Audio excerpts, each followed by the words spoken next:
What's up, Brittany? How are you?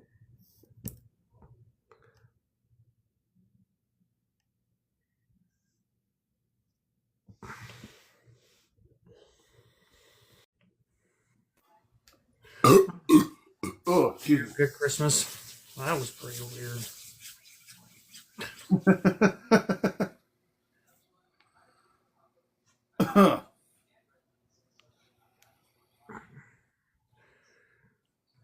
That's not the right How do one. you like that Mercy, Brittany?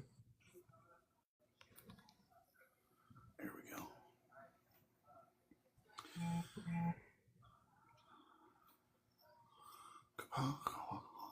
I'm heavily contemplating it. I just can't figure out if I want the pearl or the solid. That sounds like a you problem there, boss. Well, I got so many solids, man, but And the only pearl you really like is upper mid, and then your hazmat pearl, which is weaker than snot. So you don't really have a big pearl. yeah.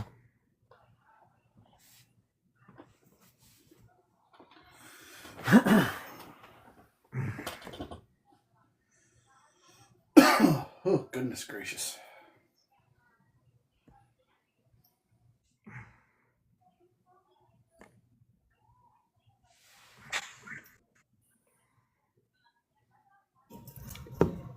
Hey, Lizard. I'm setting up my stand. I had to Yeah. dig through my bowling bag. I couldn't find it for a second. So yeah, I would imagine the solid once it hits Hey, friction, it's Devo. gone. What is up? What Brandon up, big Cook. dog? Also, Not a whole lot, man. How y'all feeling? We feeling all right. Yeah. Pickles. In the middle of a 2-week break from bowling, so my wrist can actually heal up a little bit. So Oh, that's a plus. my foot too. I feel it. Ouch. Dang, I'm sorry, boss. Pickles. been dealing Brandon with- comes up too. Dealing with it on and off since 2006, so it ain't nothing new. It'd be like that. There. Hi. Hey, Liz, what's good? Hey. I'm trying to set up a background real quick. I don't know what. As always, my cats are in my background. So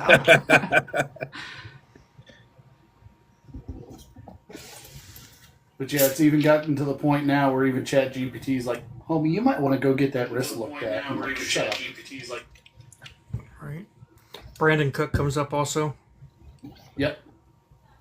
Okay, just want to make sure.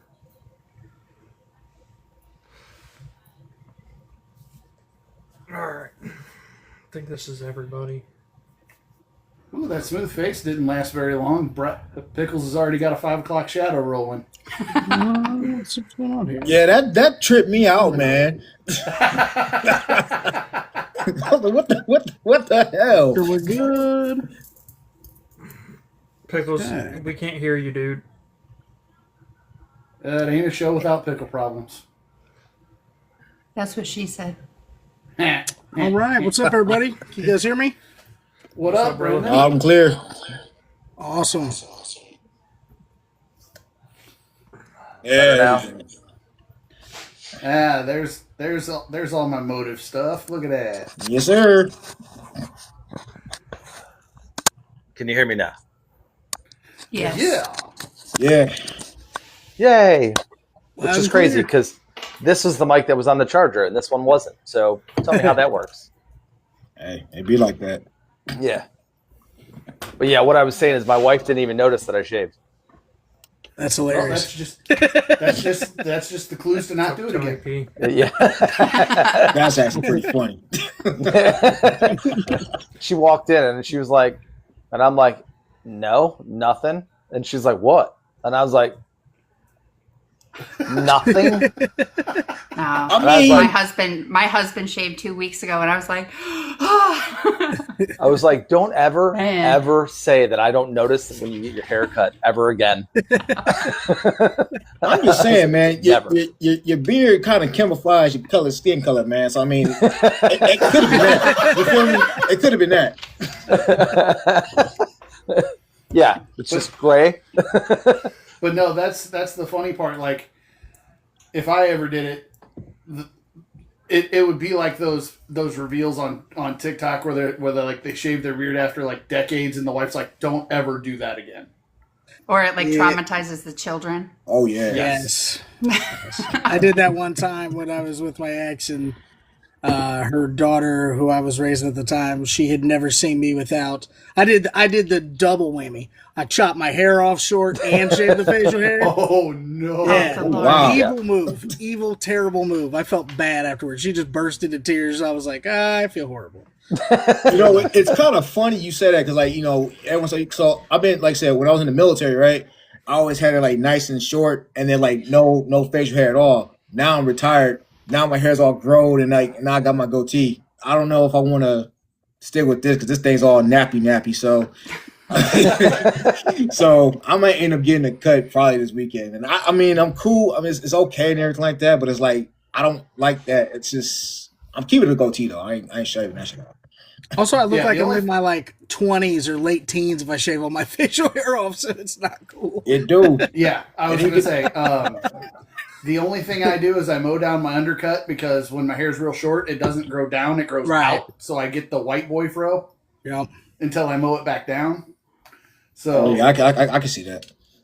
it's It got happens. the sides and the undercuts got to get like once every week or so, week and a half. So you look like that Or one it's pair. like- Who's that one pair that had the fro? Bob Ross. Yeah, Bob Ross. Yeah. Happy clouds, happy tree, happy Only bush. happy I have mistakes. a picture. Yeah. I kid you not. I have a picture when I was young, when I was a kid in school. I did a high and tight and then let the high and tight just naturally grow throughout the summer.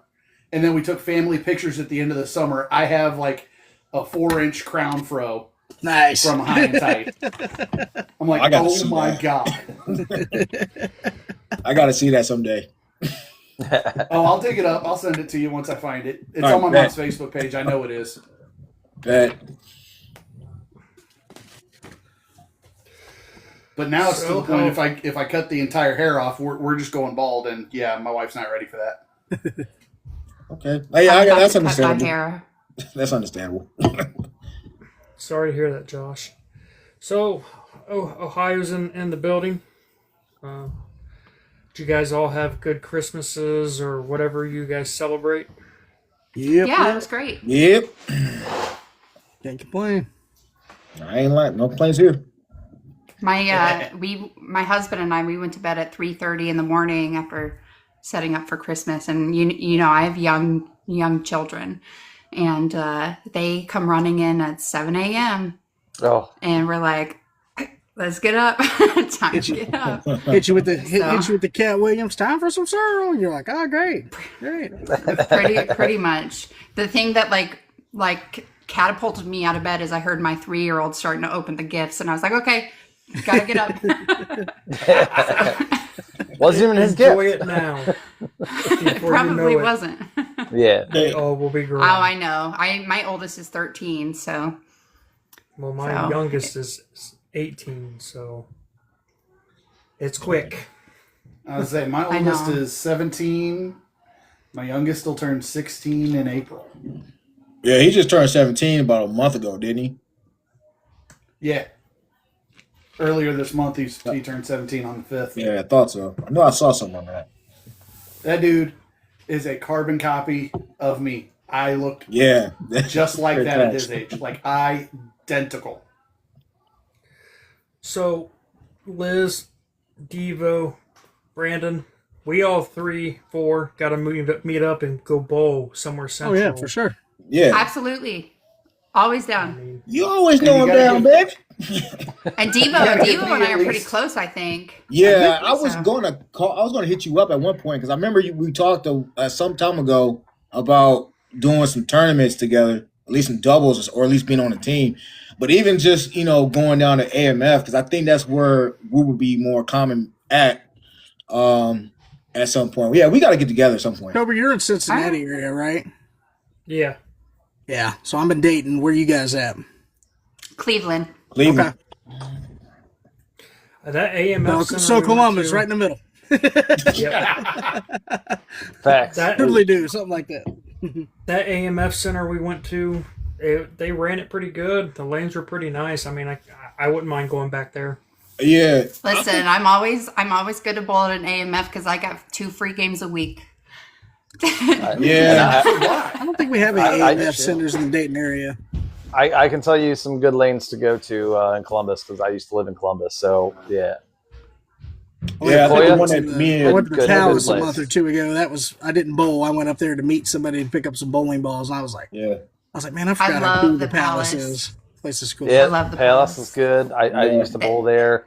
I also bowled at Holiday Lanes, Okay. which Holiday Lanes is one of those lanes is that it's got like a set of lanes on the right side, a set of lanes on the left side, and then a set of lanes on the back On side. the back. Oh, Yeah. wow. Yeah, so they would run like 3 different leagues during the week. So they made some cash in that house. I mean, 100%. Mhm. And I will say, best wings I've ever had at a bowling alley was at Holiday Lanes. I mean, complete fire. I mean, so good. Boy, that's a bold Listen. accusation, man. I'm telling Bowling you, bro. bowling alleys have great food. Like, They I'm do telling because you. it's fresh. It's all made to order. Well, That's why it's always good for the most part. yeah. It's either a hit or miss, right? In a bowling alley, it's True. either like lackluster or man, it's really good food. That's true. hmm That's true. I'll tell you what though. There's one safest bet other than wings at a bowling alley is a pizza. I've never had truly bad bowling alley pizza. That is true. I have never had a bad bowling alley quesadilla. Now They're so good. At the center I used to work at for 12 years and would bowl at Poking South by Dayton Mall, we used to jokingly be able to tell you what time it was when we were bowling league by the smell of burnt pizza. Yep. And who was working at the bar when it happened? We'd be like, Yeah. "Oh, Christy must be here," and it's about 7:40. So, but when it wasn't burnt, I would give it to you. It's good pizza, but cooking error, not the pizza itself. Yeah, I still got to give the pizza to AMF. And every Saturday, I would go there on a Saturday, and bowl my hours and stuff like that. And the pizza is pretty good up there. I was a little skeptical at first because I was like, ugh. But Where I yeah, bowl on Wednesday nights, our flatbread, we get a chicken bacon ranch, Yeah. and it is so good. It is so good. I won't eat all day because I'm looking forward to that chicken bacon ranch flatbread. That's funny. I was gonna say if you guys come to St. Louis, we'll have to take you over to Kingpin in Bridgeton because they have a Brick House Pizza, which is a standalone pizza restaurant inside the bowling alley. Oh, that's awesome. oh yeah, There's a regional, a ladies regional coming up in Twin Cities. I highly was thinking about doing it, but then I hurt my foot. I'm not even bowling Ohio Queens this year, Oh no. oh, so I know. Yeah. Better to Yeah, rest Josh, up though I've than injured never- worse. I have never actually eaten at St. Chuck at all. So it is one of the rare bowling alleys I have never, ever eaten at.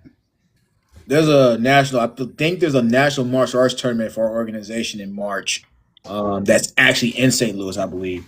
So, and I'm thinking about competing finally. You know, after being a year off martial arts training, I'm kind of getting back into it now. So, I'll get with you off and see if we can get the schematics and all that. Yeah. I was going to say, regardless if we roll or not, I'll come watch you kick somebody's ass. Yeah, I appreciate it. Oh, the joys. I know Pickles? that I'm looking to be in the Cincinnati area. I think probably again sometime in the March area. So I should be back in Ohio sometime in March. I'm thinking. Well, let one of us know, man.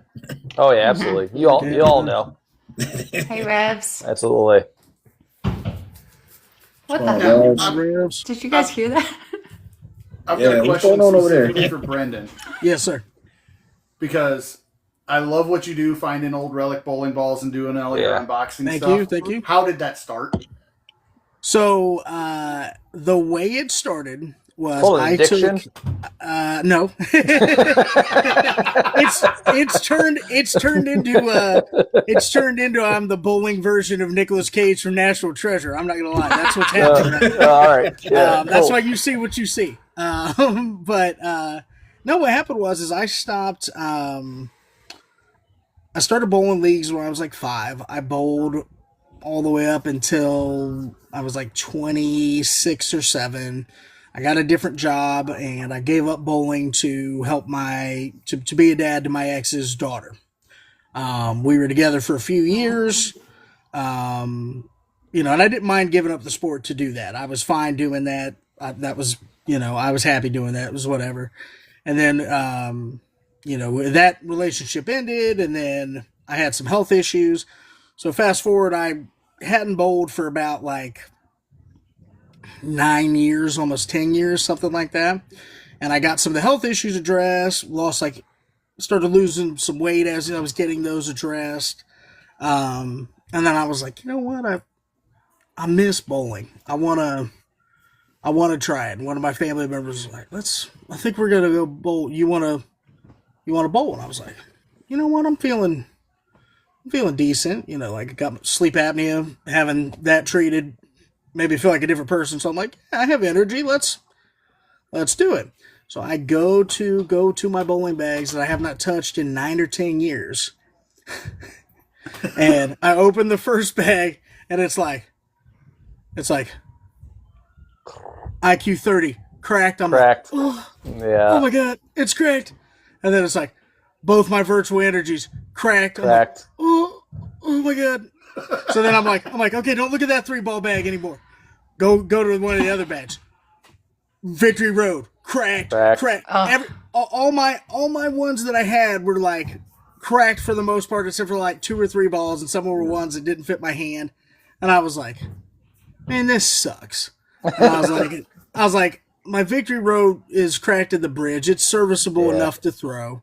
My virtual energies were cracked in the bridge too, but they were so much older. I was like, I don't want a chance having those cracked the whole way if I throw them without getting them fixed. So through my Victory Road, we have a pro event that they do. It's a seniors event they do every year at Polking Woodman. They do a donation thing for Bowlers Veterans Link, where they have the seniors that are going to be bowling there. These senior pros bring in bowling balls, and then they just donate them, and they sell the bowling balls for like $35 a pop, and all the proceeds goes to Bowlers Veterans Link.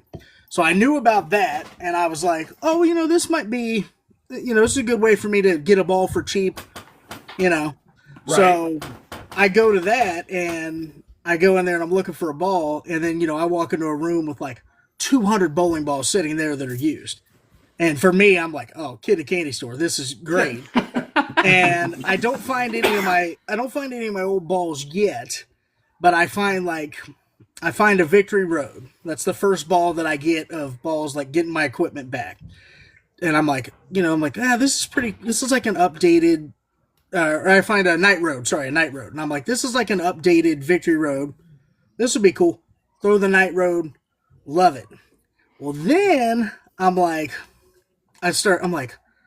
stumble onto some of the used ball pages, and I start like seeing balls pop up that I used to have. And I'm like, oh, I wonder if I can get my Arsenal back. So then I get an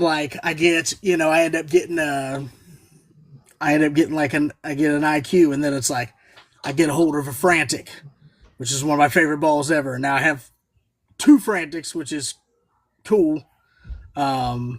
I found the second Frantic at the Bowlers Veteran Link thing this year. I just happened to walk in this room, and I'm in there with my dad, where he's looking around to see if he wants a ball. And he goes, what the hell's this orange ball? And I'm on the other side of the room, and I see it out of the corner of my eye, and I go, holy shit, is that a Frantic? And he's like, he goes, I maybe? And I'm like, spin it around. Is it green? Does it have yellow engraving? And he's like, looking at me like, God, you're a nerd. So it was, and I'm like, yes. So, but yeah, that's how it started. I just started. I wanted to get some of my Infernos back, so like I got those back. I got my Ultimate Inferno. I had got a Raging Inferno back, and then in the process of doing that, getting in some of the groups, I would see other people that were like, "Man, I miss having this ball," and I'm like, "Dog, I know that feeling. Let me help you." Because it's been very cool for me personally to give that feeling back to somebody of throwing their first ball or having their favorite ball back. It's like, it's so fun, especially when the ball still works good. Sometimes how do you track it all down? At first it was like just dumb luck. A couple of times. And then after that, it's like now I've been hunting enough and I'm connected enough in a lot of the used ball groups and I have enough of a reputation as a seller. People will tag me and stuff when they're looking for things, or I know I have connections where it'll be like, hey man, I know somebody was looking for this. Do you have this? And I tag other people that I know in the communities that have balls and things like that. Another place I look Facebook Marketplace. Place that I found some really wild finds has been Shop Goodwill. There's just some. Oh yeah. Really? There's some random. Bro. I mean, it's crazy. Yes, it's crazy. I just came in onto that probably a couple months ago, and some of the old school balls that I've seen on there, I'm like, wow. Yeah. Sometimes it's a lot of junk, but sometimes you'll find some. Yes. You'll find some choice stuff on there. Like I found a what was it? It was some ebonite ball that was overseas that I didn't even know what it was. I just knew it was overseas, and I was just like, I knew it was old and it was overseas, and I was like, yeah, I'll buy it. And I listed it, and some guy was like, I saw some guy in the group. He was like, oh, I've been looking for that ball for like 10 years, and I was like, I got you, dog. I got you, man. Like it's. And my one condition usually when I sell someone one of these used balls, I'm like, send me a video of you throwing it or let me know how it was. And it's so far every time they've been like, oh, you made my day. This ball was like, I haven't had a person yet be like, I got it. It didn't hit. Like, everybody's been like, no, this ball is awesome. So it's been a lot of fun. It started helping myself, but then I was like, no, I really like. It's been cool watching people get that back because it was such a cool feeling. It's especially me personally with my Frantic. I got it drilled like right before my birthday, and I was bowling the day before my birthday, and my dad was watching me bowl, and he didn't remember the ball, that it was like the ball Pete Weber won the U.S. Open with when he did his "Who Do You Think You Are? I Am," like legendary storm ball. And I'm throwing it, and whatever shot I was on, it was just like flooded, and it wasn't doing anything. And my dad's like, it's the ball you're excited about. Looks great. And I'm like almost like a little kid. I'm gonna turn around I'm like, it's a good ball. I swear it is. It's so good. And he's like, yeah, whatever. Well, then we bowl the next day on my birthday at a different house, and it's like a normal shot that isn't some crazy like birthday party shot basically from all these kids bowling on it. And I drop like 730s on him, and he's just like, oh, I see what's happening. I see where you like that ball. And I was like, yeah, there you go. So it's been fun. Listen, if you ever get your hands on a hammer raw burn, it's a yellow ball. I know which ball you're talking 15 about. 15 pounds. Hit me up. I will pay top dollar for it. Hey, seriously, I tell people all the time, PM me if I don't have it. I will find somebody who does, and if it's out on the internet, I will find it. Bet. Truly. Yeah, same here, man. If you find a Jackal Alpha that's 15, I'm gonna get at you after this. Yeah, just PM me. I was laughing one day because somebody was like, one of my friends was messing with me because I have the 2 virtual energies that are mine that I've got originally back in the day, and then I found 3 more recently, and I had sold one of them, and I still have 2 that need to sell. They're 15, but before I sold them, I had 5 of them. My friend was like, dude, are you like virtual energy Thanos right now? And I was like, I guess I am. I guess that's what I am today. So I sent him a picture of all 5 of the virtual energies, like arranged like the ring or like the glove. Hey, Cleveland. I had that same thing. I was bored one day, right? Just scrolling through eBay. And I'm like, you know what? One of my favorite balls that I had in that mid 2000s era was a Hammer Razor Blade. Nice. Loved the Blade series. Yep. Switchblade was the Pearl. The Razor Blade was like the Strong Solid. And I was just like, you know what? Hammer Razor Blade. And I searched it up, and I was finding, like, scrolling through a bunch of, like, physical razor blades and a bunch of hammers. Right. I'm like, okay, this is kind of stupid. Yep. And then by, like, page 3 or 4, there was somebody in one county over from me selling that. When that happens, that's the best when that happens. When they're right. And I'm sitting there, and I messaged the dude. I'm like, hey, you're in Montgomery County. I'm in Warren County. I'm one county next to you. Turn on local pickup. I will come buy this ball today. Yeah, I had one where I bought, it was an eBay find, and this guy, deal was crazy. He sold me an Origin, a Burner, and a Harsh Reality, and he was selling all three of them for like under $100 together. And I was tired when I saw it, so my brain only saw he was in Ohio, and I was, oh, cool, I'll pick it up. I don't have to pay shipping for 3 bowling balls, because that'll suck. Right. Well, then I find out he's like even above Cleveland, like he's like on the shore, and I'm like, I'm not driving that far up to get to him. And what part on the shore? I have to know that because I'm from the shore. I can't remember. Like I can't remember the city. I just remember looking on the map and going. I'm from originally from Menor, Ohio. So I'm like, you're up there. Yeah, I think he was up further than that. He wasn't just on the shore. He was like the top corner. He was like the top corner. Oh, even farther. Oh yeah, like almost Erie, PA. So like type. PA. Yeah, bro. He was in that area. So then I saw it and I was like, oh no. And I was like, because I had already paid. And then I messaged him. I was like, dude, my bad. I thought you were closer. And just by a stroke of luck, he's like, hey, I'm bowling the senior state in the Palace this upcoming weekend. Can you meet me in Columbus? I was like, yeah. Hell yeah. Dude, yeah. Ding, ding, ding. Yes. Winner. So, he's like, less than a 2-hour drive? Yes. Right. So I took myself, hopped in, took the hour and 10 or whatever, went up to the Palace, got those, dipped out, and I was like, all right, cool. So yeah, sometimes you get those strokes of luck. You just never know. I heard they're revamping the Palace. I don't know. I don't get up there that much. I'm right now. I've only been. I'm just now starting to get where I'm bowling regularly. I'm about to get my USB-C card and start subbing because I'm actually feeling comfortable enough and being like, oh hey, I can go in here and not embarrass myself, like. Because that was the thing. Some people were like, my younger brother, he was bowling with me, and he's not a bowler. And we were practicing, and we bowled like 4 games. In the 4th game, I shot like 260, and my first 3 games were terrible. And he's like, bro, you're ready to join leagues right now? And I'm like, bro, if I get hot in the 4th game in a 3-game league, we got a problem. So, I was going to say, I'm not ready.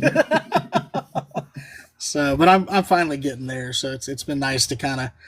I bowled today though. I was bowling with my nephews who are 4 and 6, and my one nephew was like turning cartwheels on the approach, and so it was a fun time. I had a nice little trip to Splitsville several times today. So, but that's what's up. It was all right. All right. My kids are upstairs, like stomping right above me. So if you guys see me making faces, I'm so sorry. I'm just taking a mental note, like I'm gonna get you. Speaking of getting back in leagues, Devo had his goal of hitting that 190 mark. He's already there. Yep. So, for the remaining 17 weeks, I'm gonna give you a challenge to get the next 10 pins. I want you at 200. Challenge accepted. Love it. Yeah, it's crazy. It's crazy how that even came afloat. Because long story short, like at first I wasn't even gonna do league at all. Which is kind of interesting. It's kind of funny because someone had brought it to my attention, like what was it, the summer, and was asking me if I was going to join the league, and I was like, no. I was like, well, why not? And it made it seem like it was a crime not joining the league. I was like, when was there a taboo? When does this become like taboo or something like that, man? When does it become a law that says I have to do league? But at the same time, though, the only way that you're going to get better is by doing league. You know what I'm saying? And so I kind of came to this this place, in my life now where it's like, I got nothing else going on other than just martial arts and doing other stuff. And so I was like, well, if I'm going to make this a thing, why not just go league? And like I said, when I started like last year, actually a year today, come to think of it, where I kind of was just working on my craft. I did a couple utility sub games, and I just wasn't feeling comfortable about like Brandon was saying, wasn't like feeling comfortable with it. So I spent literally almost every day for 3 to 4 hours, maybe 4 hours in the bowling alley. You guys see the videos. The videos Does that work? Yeah, it was just grinding, putting in work, just kind of getting the rhythm down. I went from like throwing it like uncontrollably to now it's probably one of the smoothest I've done so far. You know what I'm saying? Well, from what I've seen, you're not as tense as you used to be. Yeah. You're relaxed.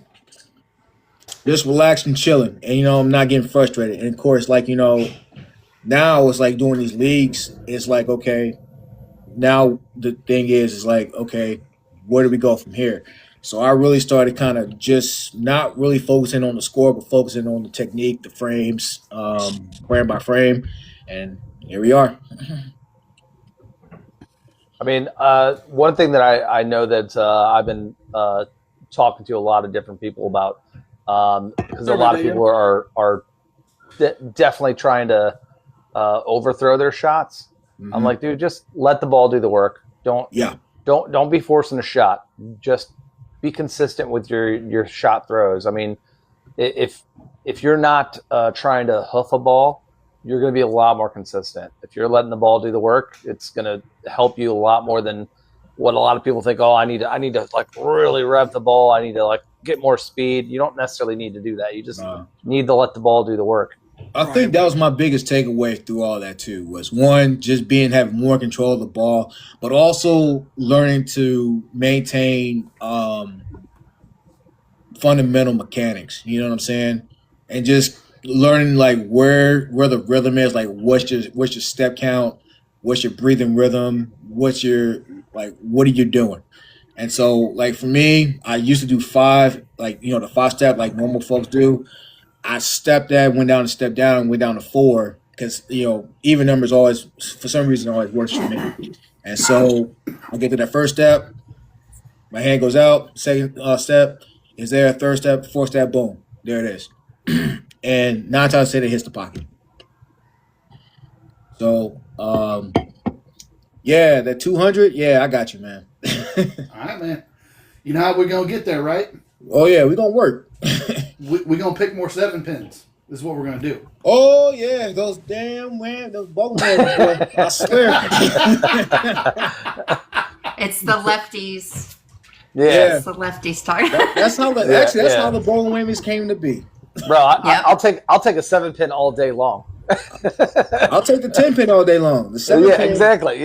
The 10-pin for me, yeah, buddy. I'm a righty who throws back up at my 10 pins. I don't care either one of them. It's fine. Bro, I wish I could throw a backup ball. I do not have that ability.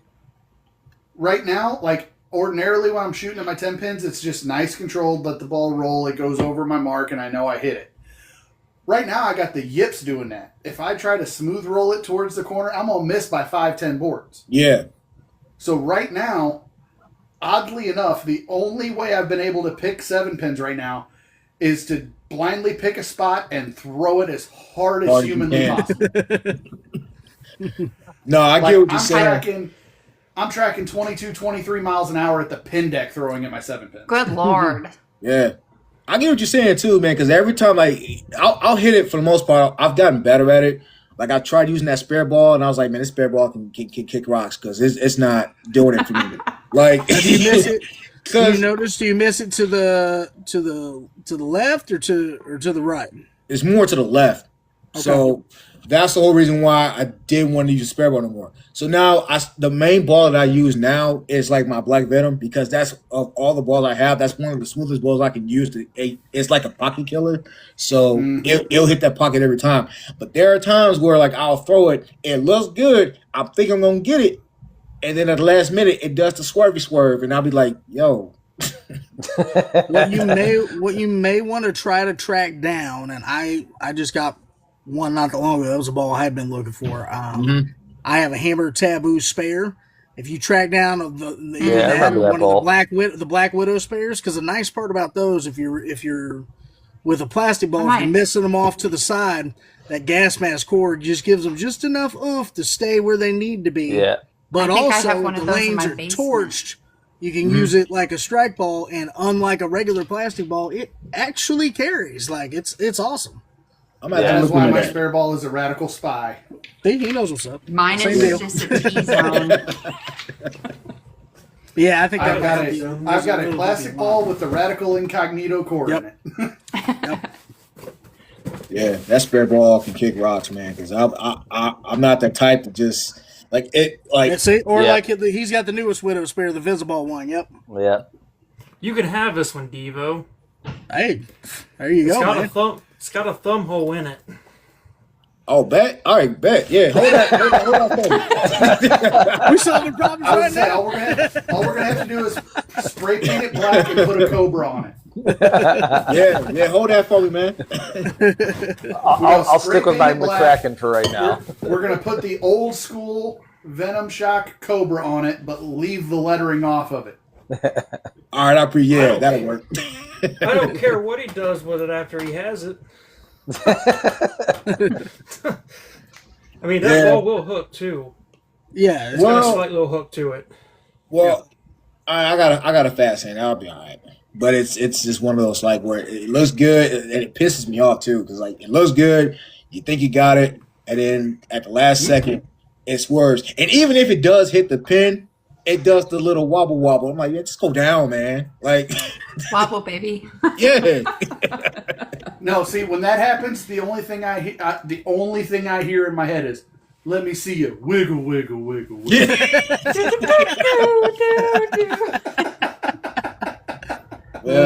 But those are my That's bowling great. whammies. But those are my bowling whammies. That's like the new thing now for me, and people seem to love it. Because it brings a lot of comedy to it. And so I got another one coming up here called the Bowling Blues. I think I did a preview of it. What was it, couple leagues ago, and it was my first time doing. Liz, you know where Spins is at, right? Which one? The one off in Independence. Oh, I live right next door. Okay, Right next door. So you're familiar Yeah. with it. Yeah, so so I bowled there. I subbed there from time to time for a friend of mine because he's got some health issues right now. So I bowled there. I've been there maybe a couple times, and their lanes is tricky. Like the oil, it's like a hit. It's like a hit and miss. It reminds me so It much. is. It reminds me so much of Yorktown lanes. It Oh, my just God. does. And like Yeah. every time I would get that, I would think I got it. It either veer too much or go too. It doesn't hit his pocket, or I start leaving corner pins. And so I did a video called the Blues. So I think that's gonna be the new thing for me too. Just kind of keep it, funny. So I don't get too mad and frustrated. And that's kind of how I kind of keep my anger in check. It's just do the videos, share them, and go from there. People seem to love it though. See, All right, that's hold on one second. what I'm gonna do. Hold on one second. Lloyd, yes, sometimes a spare ball is required because some of them sport patterns coming out with any type of reaction ball, the ball is just going to take off. Yep. So yes, there are times you need a spare ball. I mean, you Oh, can take your 100% hand without out of a it, but the ball still will hook. All right, Yeah, you can go oh, ahead, yeah. Steve. I didn't mean to cut you off. But no, you're all good. What Devo was just saying, it reminded me of something that when I first started talking to Joel, Joel used to call me the angry bowler. Because he's like, man, you come off the approach, and all I wanted to do is go, who hurt you, bro? Yeah. So what I want to do is I want to put a compilation together of all the times where I'm just seething on the lanes, like cursing at it, go like just rip a wrap 7 pin, just oh my god, and then like the last video I posted, it was my 279. I flipped the pins off during each shot of the 10th frame. Going full Put them Pete all Weber. together and then put in the text. Gee, I don't know why they call me the angry bowler. I'm just saying, man. Like for me, it helped me a lot because like every time I look at the videos and everything and so forth, because I always after the time I go down bowling, I always go back review the videos of like what I did wrong and everything like that. But it's always cool to throw the videos up there, and so it's like when you throw a video up there, anybody can throw a strike. Oh yeah. My 8-year-old niece can throw a strike. You know, anyone can do it. It's not really all that hard. But it's more the lines of like, how do you come back from like one of those whammies and stuff like that? You know what I'm saying? Like how do you deal? What are your emotions like when you don't get the strike you want? And so, and sometimes you just have to be like, because I was like you too. Because like every time I would miss something, I would lose my shit. So, Bro. and it doesn't help the fact that I was looking at the scoreboard too much. And that's the other thing that would throw you off too. Yeah. So when I took these videos, I just like I said, I started cutting them up, just looking at what I did wrong, and then just made a video. And then fortunately, I had the whammy sound from from the game show. Oh, pressure. I love that show. Oh man, it's epic. And so yeah, and you just use that, and after a while you don't get frustrated. Matter of fact, you actually get more. For me, you get more enthused of going back to the alley and doing better. And because if you mess up, then you got to go back and do a video. It just makes it more fun for me. That's funny. I mean, like I was at practice today, right? And you know, when you're at practice, you're not always necessarily trying to throw your best shot. You're just working on timing and that type of stuff. I left multiple 1, 2, 4 10s, and I was 4 for 4 on those today, and everyone was looking at me like, "What the hell, dude?" And I'm like, "Hey, you got to clean up your mess, man." Like, It's because it started growing back in. yeah. I think we're throwing off my weight, back, dog. Well, and that's you'll hear me say that a lot in my league videos. If I leave a split or somebody on my team leaves a split, the very first thing you're going to hear me say is, "Don't leave it if you can't pick it." Yeah, I mean, look, Yeah. I mean, end of the day, like, yes, we're going to get those whammies, right? But you got to pick up those whammies. Right. Yeah. Mm-hmm. Yep. There was a tournament I bowled out in Pennsylvania, I think 2 years ago. I was sitting mid roster somewhere, and my second to last game, I was striking, and then I left, I think a 6, 7, 10, and I literally said, "That's it. I'm not going to cash. That's it." My husband was like, "Pick it up." And I did.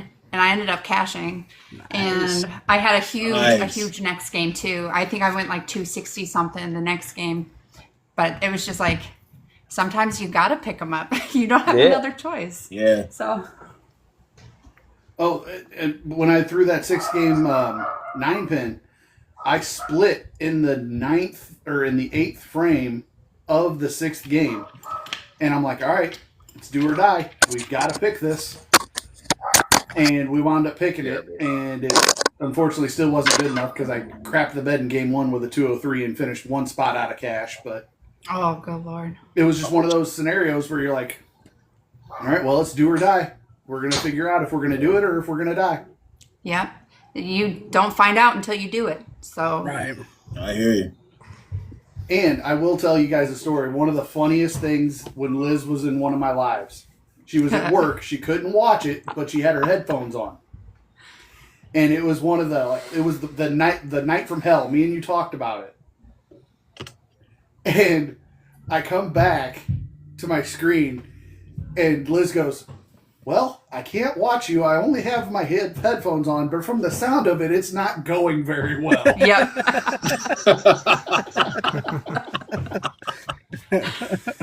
And I literally, I lost my shit as soon as I read it, started laughing my ass off, and then I rattled off 4 in a row after that because she just completely broke my frustration out of it.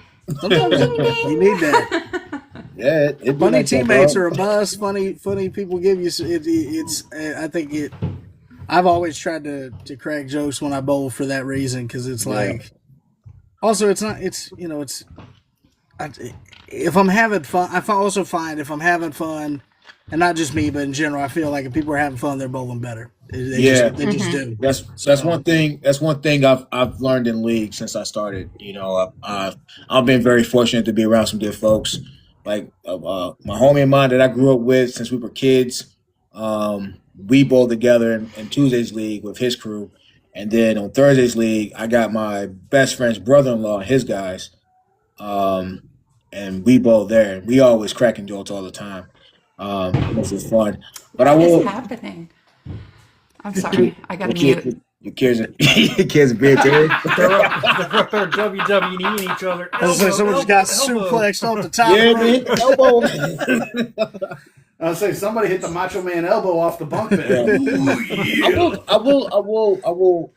And this is maybe just me, man. But does everyone ever have this thing called the game 2 crisis, where you bowl your first game, you do really well in your first game, and then the second game you shit the bed, literally, you know exactly what you needed to do, and then all of a sudden it just doesn't. I got a It's question. because you're. Go ahead. Oh, I was going to say it's because your high game high is wearing off. If that makes sense. Yeah. That's what I call it. You're high, you're over the moon. Like when I shot my 278 in the beginning of October, it was great. And then I opened up the second game open. And I swear to God, had I made those spares, I would have shot 800. And I was so pissed off at myself. And I'm sorry.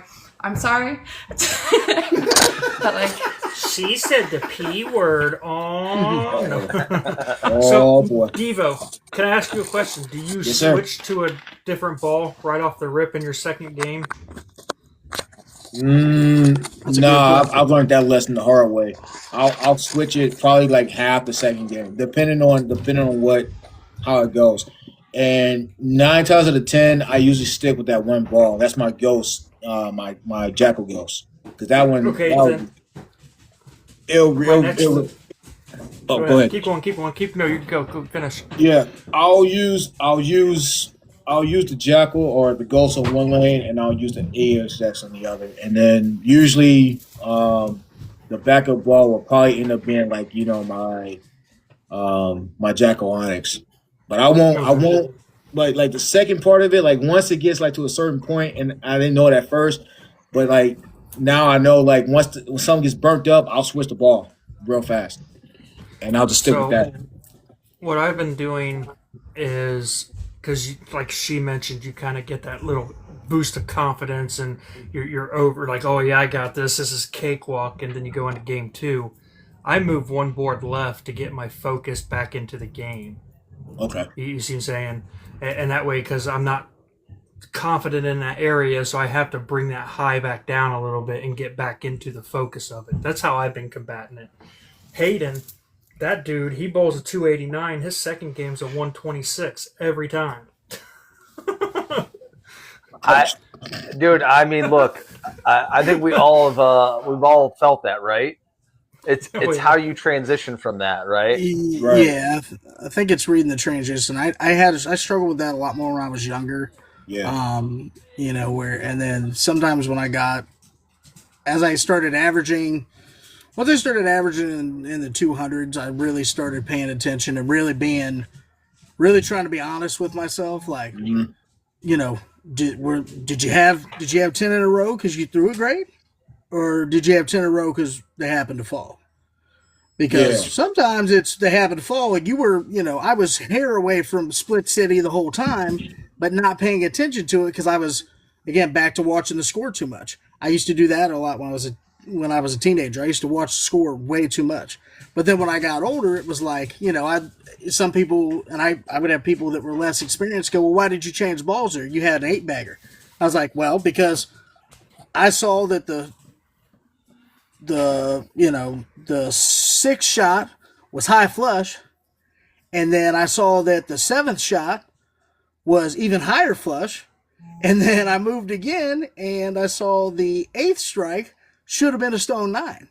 So I knew to get out of it ahead of time, and I once I started paying attention to that, I don't really have games like that too much anymore. But there was a time when I bowled, I would run into that, and I think sometimes you just got to be, like listen, don't, try not to have that high of that game, but also I would say be real honest with yourself on what your ball's doing. I always tell people the best advice I've ever got from anybody was one of my teammates when I was struggling when I was like 19. He was like, next frame, new game. He's like, just get up there. I want you to do the best you can each frame. And if you do that, you'll score. And when he said that, it changed the game for me just completely. I mean, I literally, him telling me that truly, like mindset-wise, was the difference between me averaging like probably 200 to being in the 220s. Because it was truly paying attention to that and striking more. Right. Because I could spare, you have to be able to spare when you're averaging over 2 in general, but it was that extra higher strike percentage for really knowing the lanes. I mean, I cannot spare. Well, you can strike a whole lot. You can strike a whole lot. I can strike a whole lot, but I can't spare. So that's the harder way. Here's the thing with certain people in here that are notorious for 4-bagger, open, 4-bagger, 210. Nice. Or my famous is front 8 gutter. I call Front 8 averaging gutter. 200. I call averaging 200 that way. The high school boy, because that's how a lot of them do it. I was going to say, saying, Brian? it's a lot harder to average 210 with 3 opens than it is with 210 in closed frames. Right, for sure. I mean, Sure. it's a huge mental game.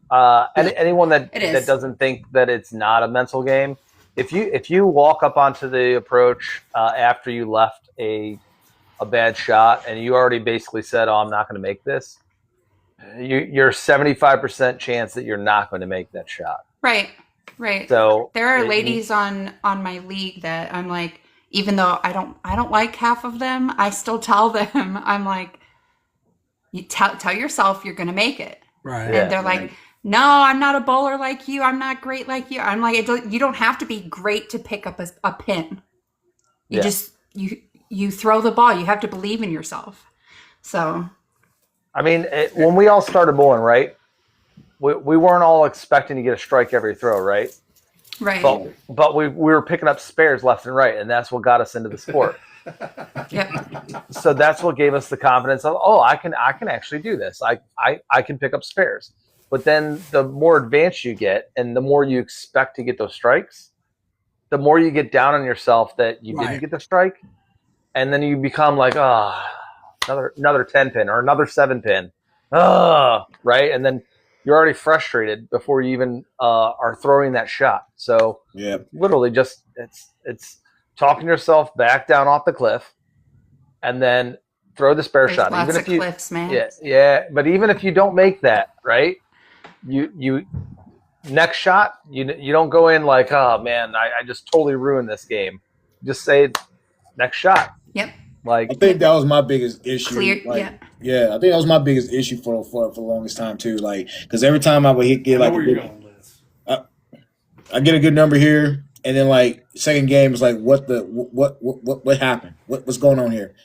And then of course, now that you bring that up, it did click because I was like, okay, maybe if I don't say anything, yeah. And 9 times out of 10, it's just like you said before. My teammate had got mad at me one day because I was like, oh, here we go, second game. Like, don't say that. I'm like, you're right. Dude, right. it's true. I mean, and even when you think you're not saying it to you, you're mentally saying it to yourself. Right. So it's kind of like trying to trick yourself of positive attitude, just mentally take yourself out of it and put yourself in a better spot. Don't put yourself under the under pressure. Put yourself above the pressure. I just thought of something super embarrassing. I'm going to admit in a minute. This should make Devo feel way better. When I was 15 years old, I was bowling Saturday morning league, and I worked at the bowling center I bowled at. I went 247, 98, not 198, 98, 253. Yep. Now, Sounds. Ouch. I think that's pretty on par for Ohio. I have you guess which game my coworkers announced over the PA. Oh yeah, Said, absolutely. Oh, yeah. Lord. Brutal. So my other thing that helped me when I was younger was public humiliation from the voice of God over the PA. Yep. All right, so Liz was getting ready to quote one of my favorite movies of all time. I have a quote from this movie too. Clear Liz, the mechanism. Yeah. Yep, that is Clear the mechanism. Clear the head. Let all the noise dissipate. Focus. Hit your shot. Yeah. I'm My so happy favorite- you picked that up on that. My favorite quote from that movie in the bowling adaptation is, "Okay, giant step right, and this is going to hurt a little bit." Yep. Yep. Gotcha. Yep. Step left, throw hard. So when I coached basketball, I coached it for 13 years. We went by the motto clap. Claim it, let it go, adjust, and play on. Yep. And that's how I bowl. After it leaves my hand, it is what it is. Adjust to it. And just keep going. Something I always say to myself is, back to the basics, stupid. Like, don't make it harder than it is. Keep it simple. Yep. Kiss. Peace. Keep it simple. Keep it simple, stupid. That's fair. Are you calling me stupid? No, I'm just kidding. I call you a donkey. Well, I mean, everybody does. Disrespect. And that's the other thing too. Is you guys were talking about the coming off the high in game one and shooting a bad game two. I'm the exact opposite, especially on my Friday night league. Yeah. Me and the guy that because I lead off on Friday and my buddy bowls anchor on Friday. I shoot a 160 something game one, and he goes, "Don't even worry about it." I was like, "I'm not, because I'm just as likely to go shoot 250 game two." And I went 250, 235, and still shot 6 with a 145 with like a 165 game in game one. Yeah, I think in like 2014, 2015, I was still living in Kent, and I shot 663 with a $113. So don't know how I did it to this day, but I will proudly wear that under my belt. I mean, I feel like every team has a score that I know. In one of my teams for leagues, 111 is a number that we throw around towards one teammate constantly, and as long as you don't fall below that number, you're all right. It's his angel numbers, Brian. It's his angel numbers. It must be. You get reminded of it every time. he did fall below that number, but we don't even bring that up anymore. We're not going to go below 100. So, and let's just say it was below 100. Well, we have a community pot as like a punishment on our Friday night league. So if you miss your average, 50 cents goes into the pot. You miss the blind average, an extra 50 cents goes into the pot. Lord. Yeah. I like that. You gutter on the first ball, 50 cents goes into the pot. Man, I can make some serious money off some teammates, bro. Oh, I'm telling you what, night one of this year's Friday night league, I go 130, 1-0. Oh, Games 1 and 2. ooh. Now, I get so upset. I actually had an emergency bowling bag in my car, so I had another 3-ball roller in my car. I went out, didn't even put my head in the truck, just opened the door, reached my arm in, put my hand in the bag, and went, whatever I pull out is what I'm throwing game 3. Yep. I pull out a Cuda Pearl, and I'm like, good enough. Go out and shoot 230 with it in game 3. I think I probably put like $5 or $6 into the kitty the first night of league. Oh, I was pissed. so you Russian roulette a bowling ball getting a 230. Oh yeah, if I'm so mad steam shooting out of my ears and all I can see is red, I will just blindly. I've done it with a house ball in that league. It was so dry, there was nothing in my bag that could have kept me on my side of the pocket. I went and found a Pearl Hammer Raw Anger. Nice. And shot that game 3 and shot a 200 with a house ball. Yeah, there are times where like I'm like so sick of everything in my bag. My 2.0, my DV8 Verge. I'm so sick of it. I'll throw my spare ball and then I'll be striking with my spare ball. And I'm like, what the fuck? Like, Now, so mind you, I'm left-handed. That anger was probably drilled for a righty. I just put my fingers in it and went, that'll work. Okay. That's probably why. And I it was moves hooking the good. entire lane with the sumbitch. Oh yeah. Good enough for simplify physics. Hey. Steve learned how to throw a backup ball. There you go. Yeah, That was just a joke. That was a He joke. just It was a knows. joke. I have a bad wrist to begin with. Do you want my wrist to fly down the pin deck? No. Hey, if you get the spare, It's it's just worth it. Yeah, I take my thumb out because otherwise it would break my wrist. I throw it without my thumb. So Oh, bro, I at practice today we had a couple house shot people come in, and they picked up some balls off the rack and they put them down and then they like tried to throw a game or first couple shots with the house ball and then they went to pick up one of my bowling balls and they're searching for the thumb hole. And I just looked at them. I'm like, you're not going to find it. right. And they're like, what? I'm like, that's my ball. It has no thumb hole. So I guarantee you're not going to be able to throw that ball. You're a lot nicer than me. I would have sent some words their way. I honestly, Yeah. I'm Yep. used to it in the fact of I already knew what I was dealing with. So, and the guy that I practice with, this dude is 80 years old and still rolling a rock and threw a 200 today.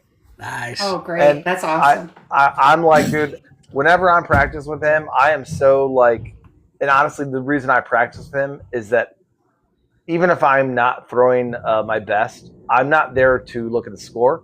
I'm there just to work on, timing and everything else. Because the oil is not necessarily perfect on Saturdays.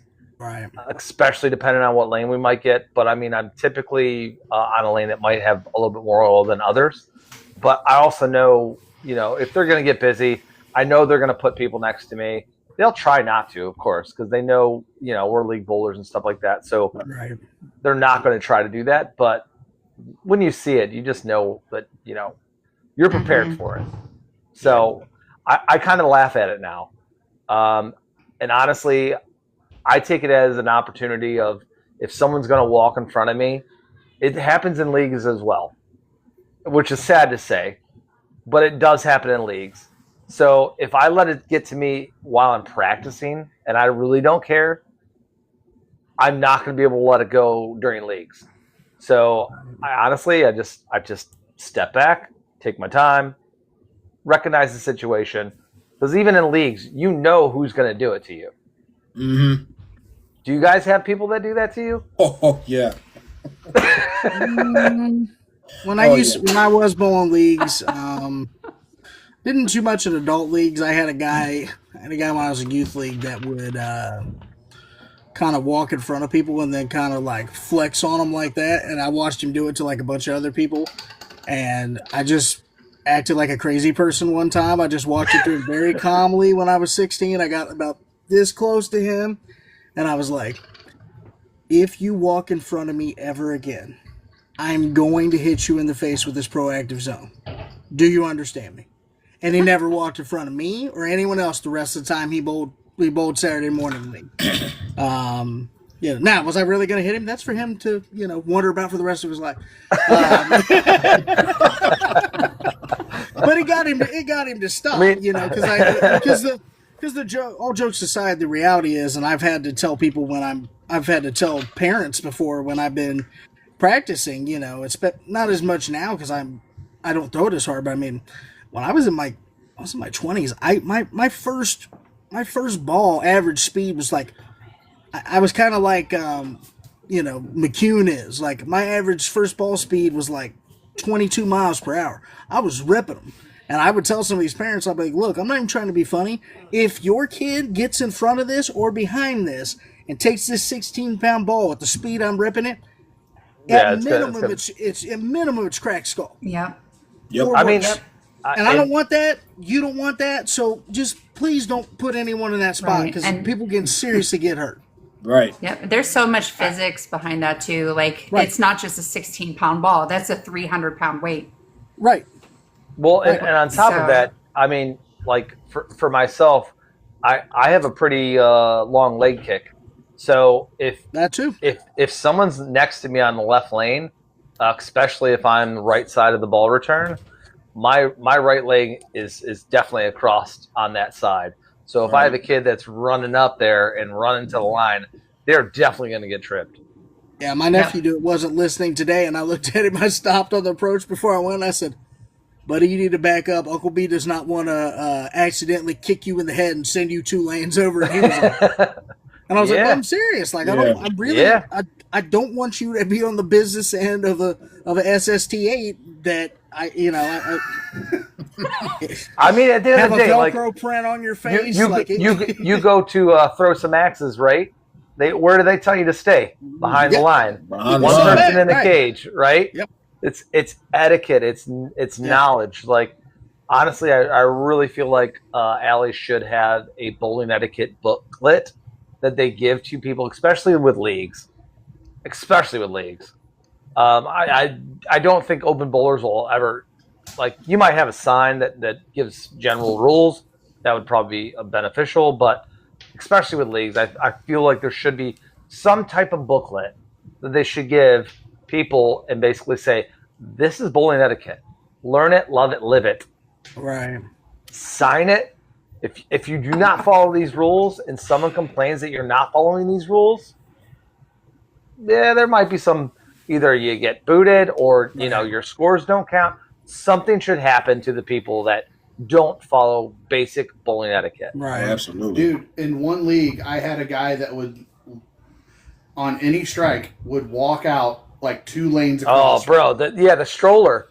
That's what I call him, the stroller. One time, and I stopped. I said, that is the one and only time, if you walk in front of me, that I am stopping. Right. I feel like You the only walk time that out that's in front of me acceptable. when I'm trying to shoot again, I will run you over. If you're going for the 300 game, all day, because no one else should be bowling. Only time it's acceptable. Yeah, 300 honor scores. That's it. Yeah, honor scores, but no one should really be bowling when you're trying to do that. Right. Right. But I mean, like, honestly, like, you come across the people that want to give the 2-lane courtesy, right? Which drives everyone nuts. I'd Don't rather get me see started on this. I'd rather see somebody. I'd rather see somebody give a 2-lane courtesy, especially if they're a stroller. But I mean, that's the only reason I'll give that. Like, okay, you can be 2-lane courtesy because I know you're going to walk 3 lanes across the alley. But is it still proper? No. No. Tell me, Elizabeth. I can Talk go to me. hours. I can go hours and hours and hours about courtesy, about how bowlers who have been bowling their entire life should know better. Oh yeah.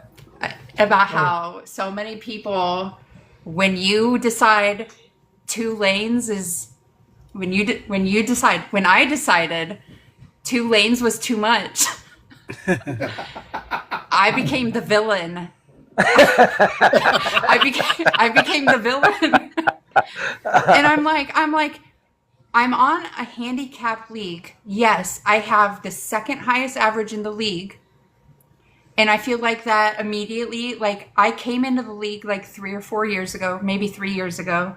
And I came in with a higher average, and that like automatically was like women are catty. Okay. Women's leagues are also very catty.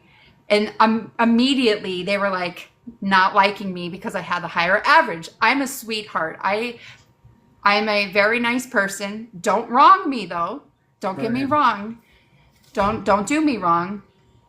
But I brought it up in our meeting.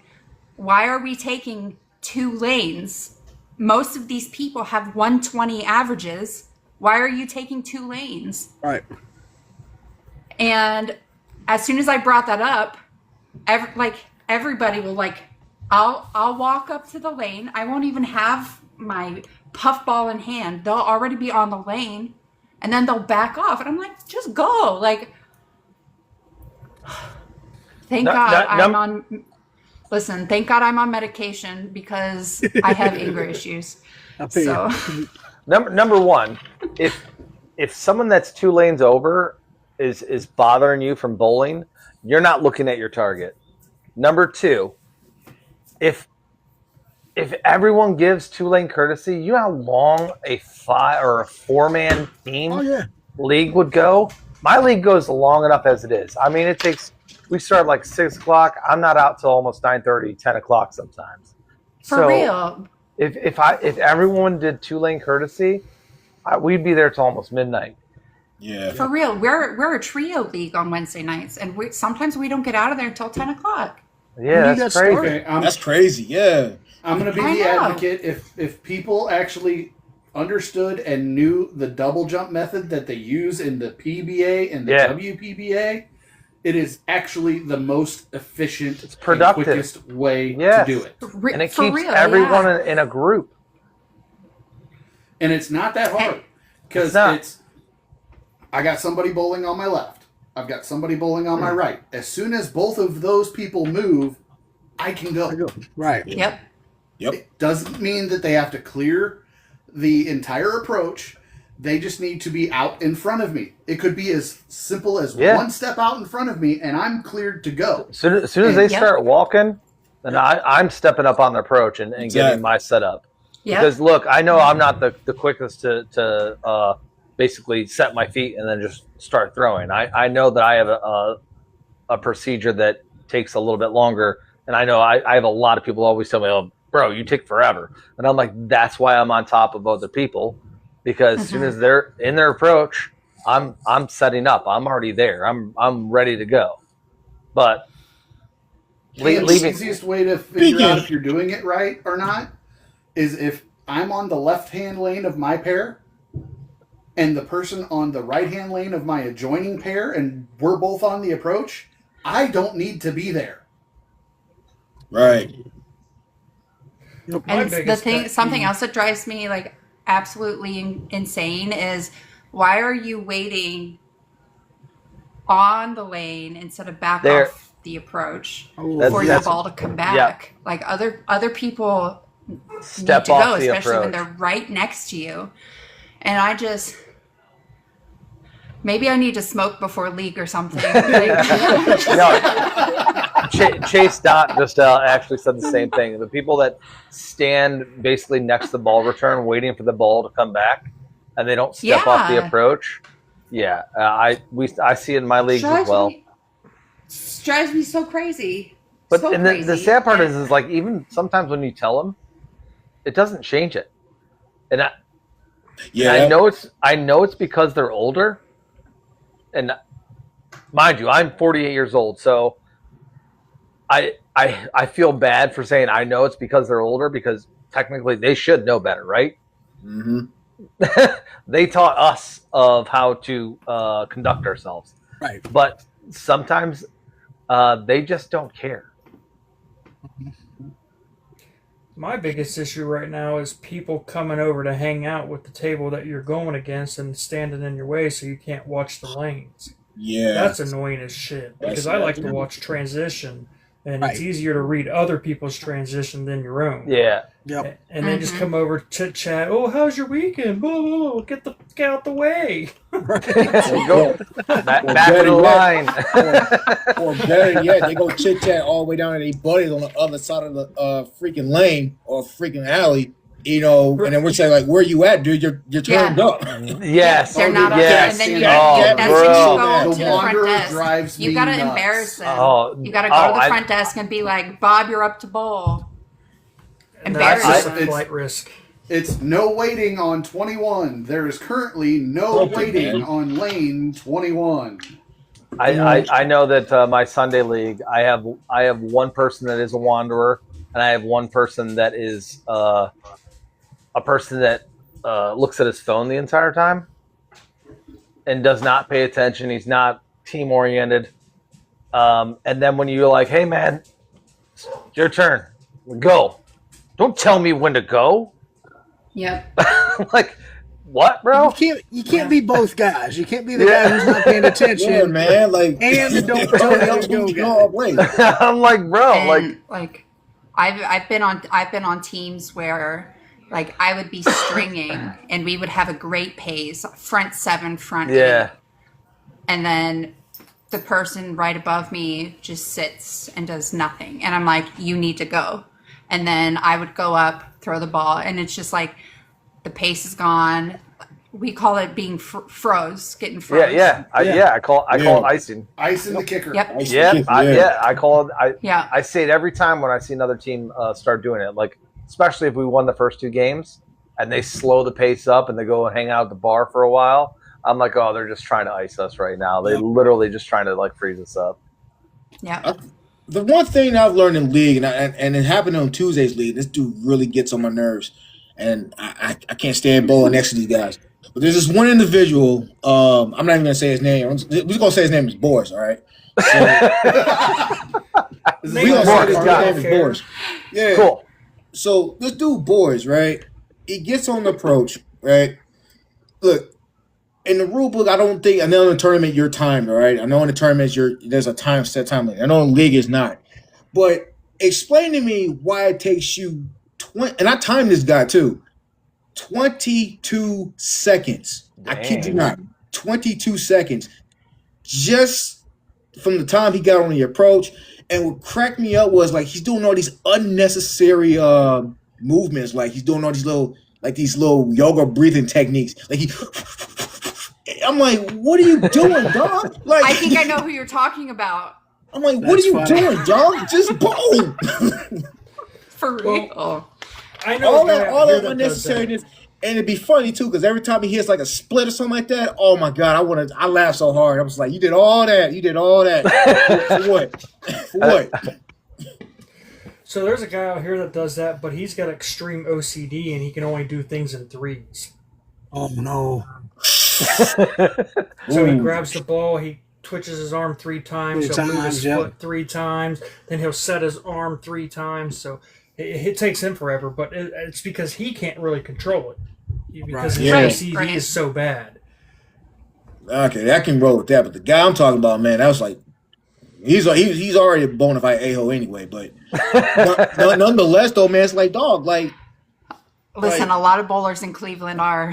Yeah, I'm not. Listen, I might be one of them. It's But you're Oh, wait, cool. You know what I I'm saying? So that's different. I don't think that's narrowed down to just bowlers. I just think it's Cleveland. Oh, that's come true. on now. Come on. Easy. Listen, the majority are Browns fans. Oh, God. Yeah, we some Oh. miserable, disgruntled people, Oh. man. Don't do that. I'll I'm come down not there a right now and Browns get you. fan, so I'm good. Please don't say you're a Steelers fan. My husband is. I am not. Ooh. Okay, and I will say this one time in the defense of all the other live streamers, because I know I'm the only like predominantly live stream bowling person in the group. If I have my tripod up and I have it placed in a certain spot, do not walk in front of it. Bro. Do Good. not hang out in Facts. front of it. Facts. Dude, honestly, even though I'm not live streaming because the Wi-Fi completely sucks in my alley, even when I'm trying to do content, and I will tell people, look, man, I'm going to set up my tripod right here, and I know that I need to get a higher tripod now because every time I tell people, bro, just pay attention to this spot right here. Like, don't just try not to block it. Yeah. Everyone will stand right in front of the damn thing. Need to get those. Need to get the meta glasses. I do, but the only thing is, I don't like that perspective of the meta. Oh, okay. Because honestly, it's not even like I'm necessarily doing it for content. I'm doing it so that I can watch. My approach, right, and Yeah. and do That defeats the self-analysis. purpose.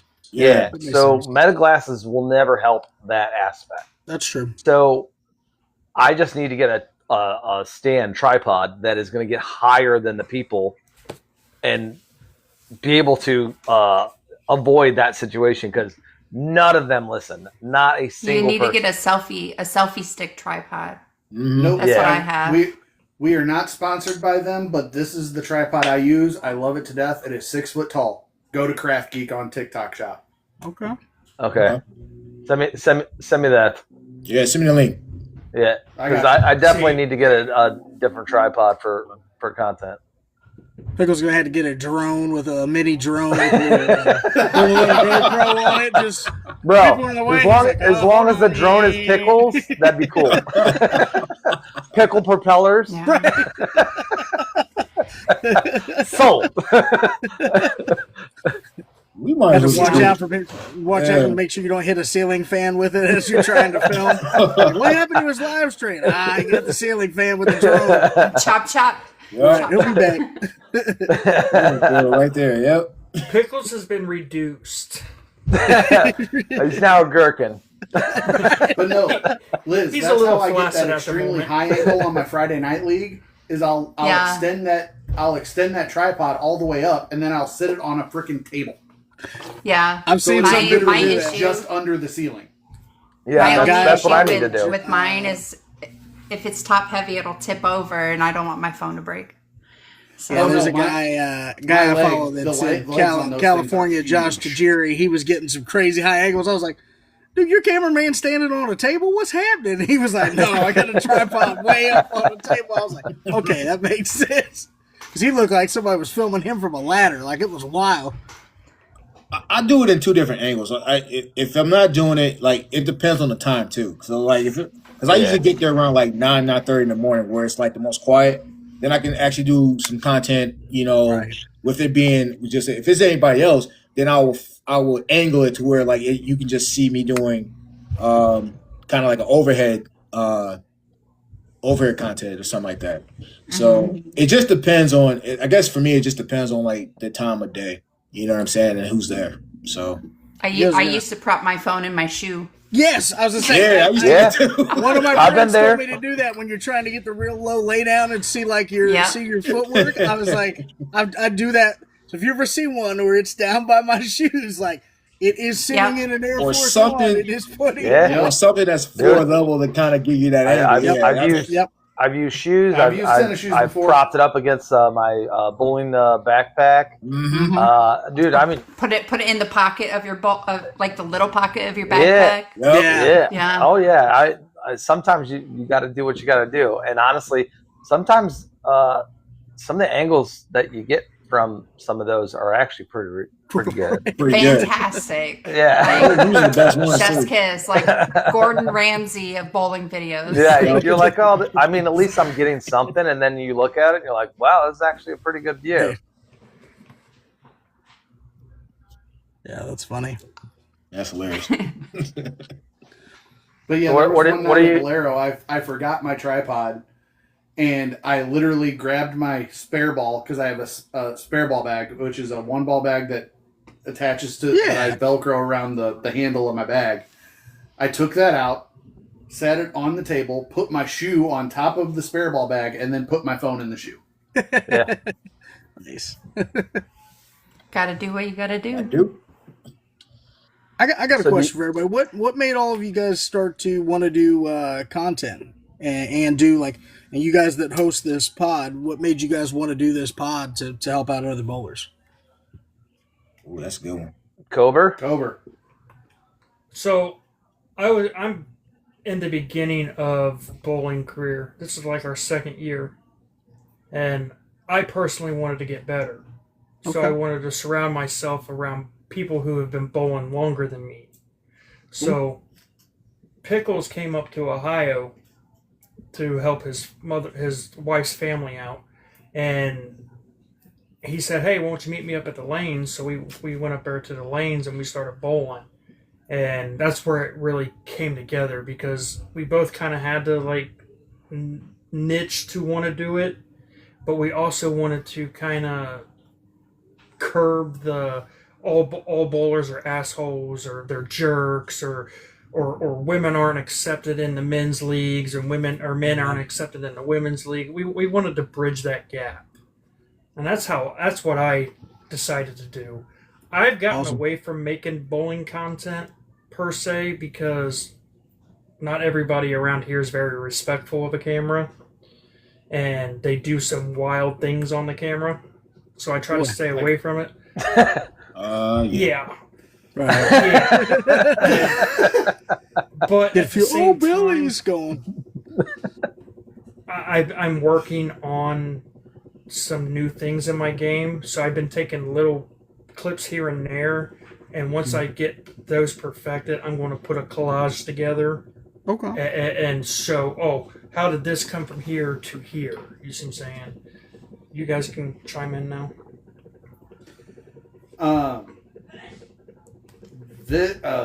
My portion of this was, I came up with the Bowlers Helping Bowlers hashtag, which was, in all honesty, the only thing that it was supposed to be up front was a bowling specific niche hashtag for mass following. Nice. The entire thing of it was, hey, if you see this hashtag is a member of this group. If you do the whole like, share, follow thing, everybody that does that will do it in favor. It was just trying to grow the bowling community. Awesome. And then these two said, hey, we have an idea for a podcast. Would you be interested in doing something with us? Little did they know, I had like 4 years of podcasting experience before all of this. So I was like, dude, I used to do that. So yeah, absolutely, I'm down. And then it just kind of morphed into like the Bowlers Helping Bowlers thing is still like community driven. We're trying to grow bowling together. Rising tide lifts all boats. Yep. But it has morphed into something far bigger than a mass following ripoff. And I could not be happier about that. A couple of years ago, I was doing bowling content on TikTok, and I was starting to pick up steam. And then for whatever reason, I stopped. Like, therefore, if you scroll way back onto my TikTok feed, my TikTok was bipolar. It would be this one day, this the next day, the comedy this the next day. And I couldn't figure out why I wasn't getting traction on anything. And I'm like, you know what? Bowling, I've got a passion for it. I was growing when I did bowling only. Let's go back to that. Right.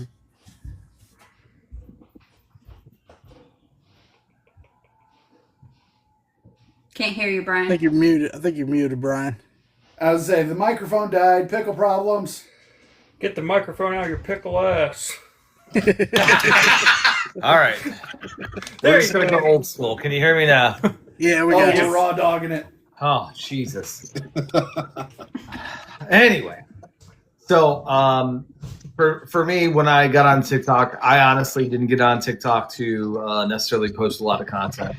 I got on TikTok to watch stupid videos and whatnot. But the more I got onto TikTok and was in the bowling community, I met Cobra, and honestly, the only reason I knew Cobra was up in Cincinnati was because his profile picture was 513. So I was like, "Hey, man, are you in the Cincinnati area? Because I'm going to be up that way." So that's how me and Cobra met, and then that's how this kind of evolved. But when all this kind of happened, did I really think it was going to happen? No. I was like, sure, yeah.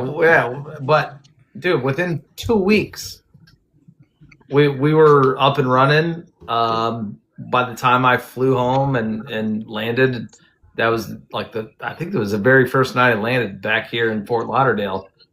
We did our very first podcast. But I just wanted to, pay back to the bowling community because honestly, I took a long time off from bowling. And when I got back into bowling, especially here in Florida, I had a lot of helping hands to get me into tournaments and get me into states and get me into a spot that I was more competitive and not just a league bowler per se. Not saying that, not just being a league bowler is not good, because we all start someplace. Right. But we all know that when you do your first tournament or your first states, there is that bug in you that like you're nervous, you're you're worried about what everyone else is thinking about you and how you're going to throw. So as soon as you get over that hump, that is like a big hump to get over. So I wanted to pay that back towards the bowling community because they helped me get over that hump. So that's really what made me want to be a part of BHB. I've met some really good people through it. I mean, can't complain. That wasn't just an us question. Y'all got to answer y'all's question. Okay. Yeah. All right. I will So- somebody talk. Hey, All right, I'll talk. you all are part of BHB. Yeah, it's one big All right. family, man. Come on now. Well, I started my TikTok. I started like motherhood and parenting. And then I realized I'm like, there are a lot of creeps on the internet. I'm going to take my children's faces off of TikTok and my Instagram, especially my bowling content is blooming. And like it's more than what I ever expected before or ever even thought of. So I'm like, I'm taking my kids off of here. It's going to be baking and bowling and some other stuff. And then I just like consistently started posting bowling, and I had a train of thought and I lost it.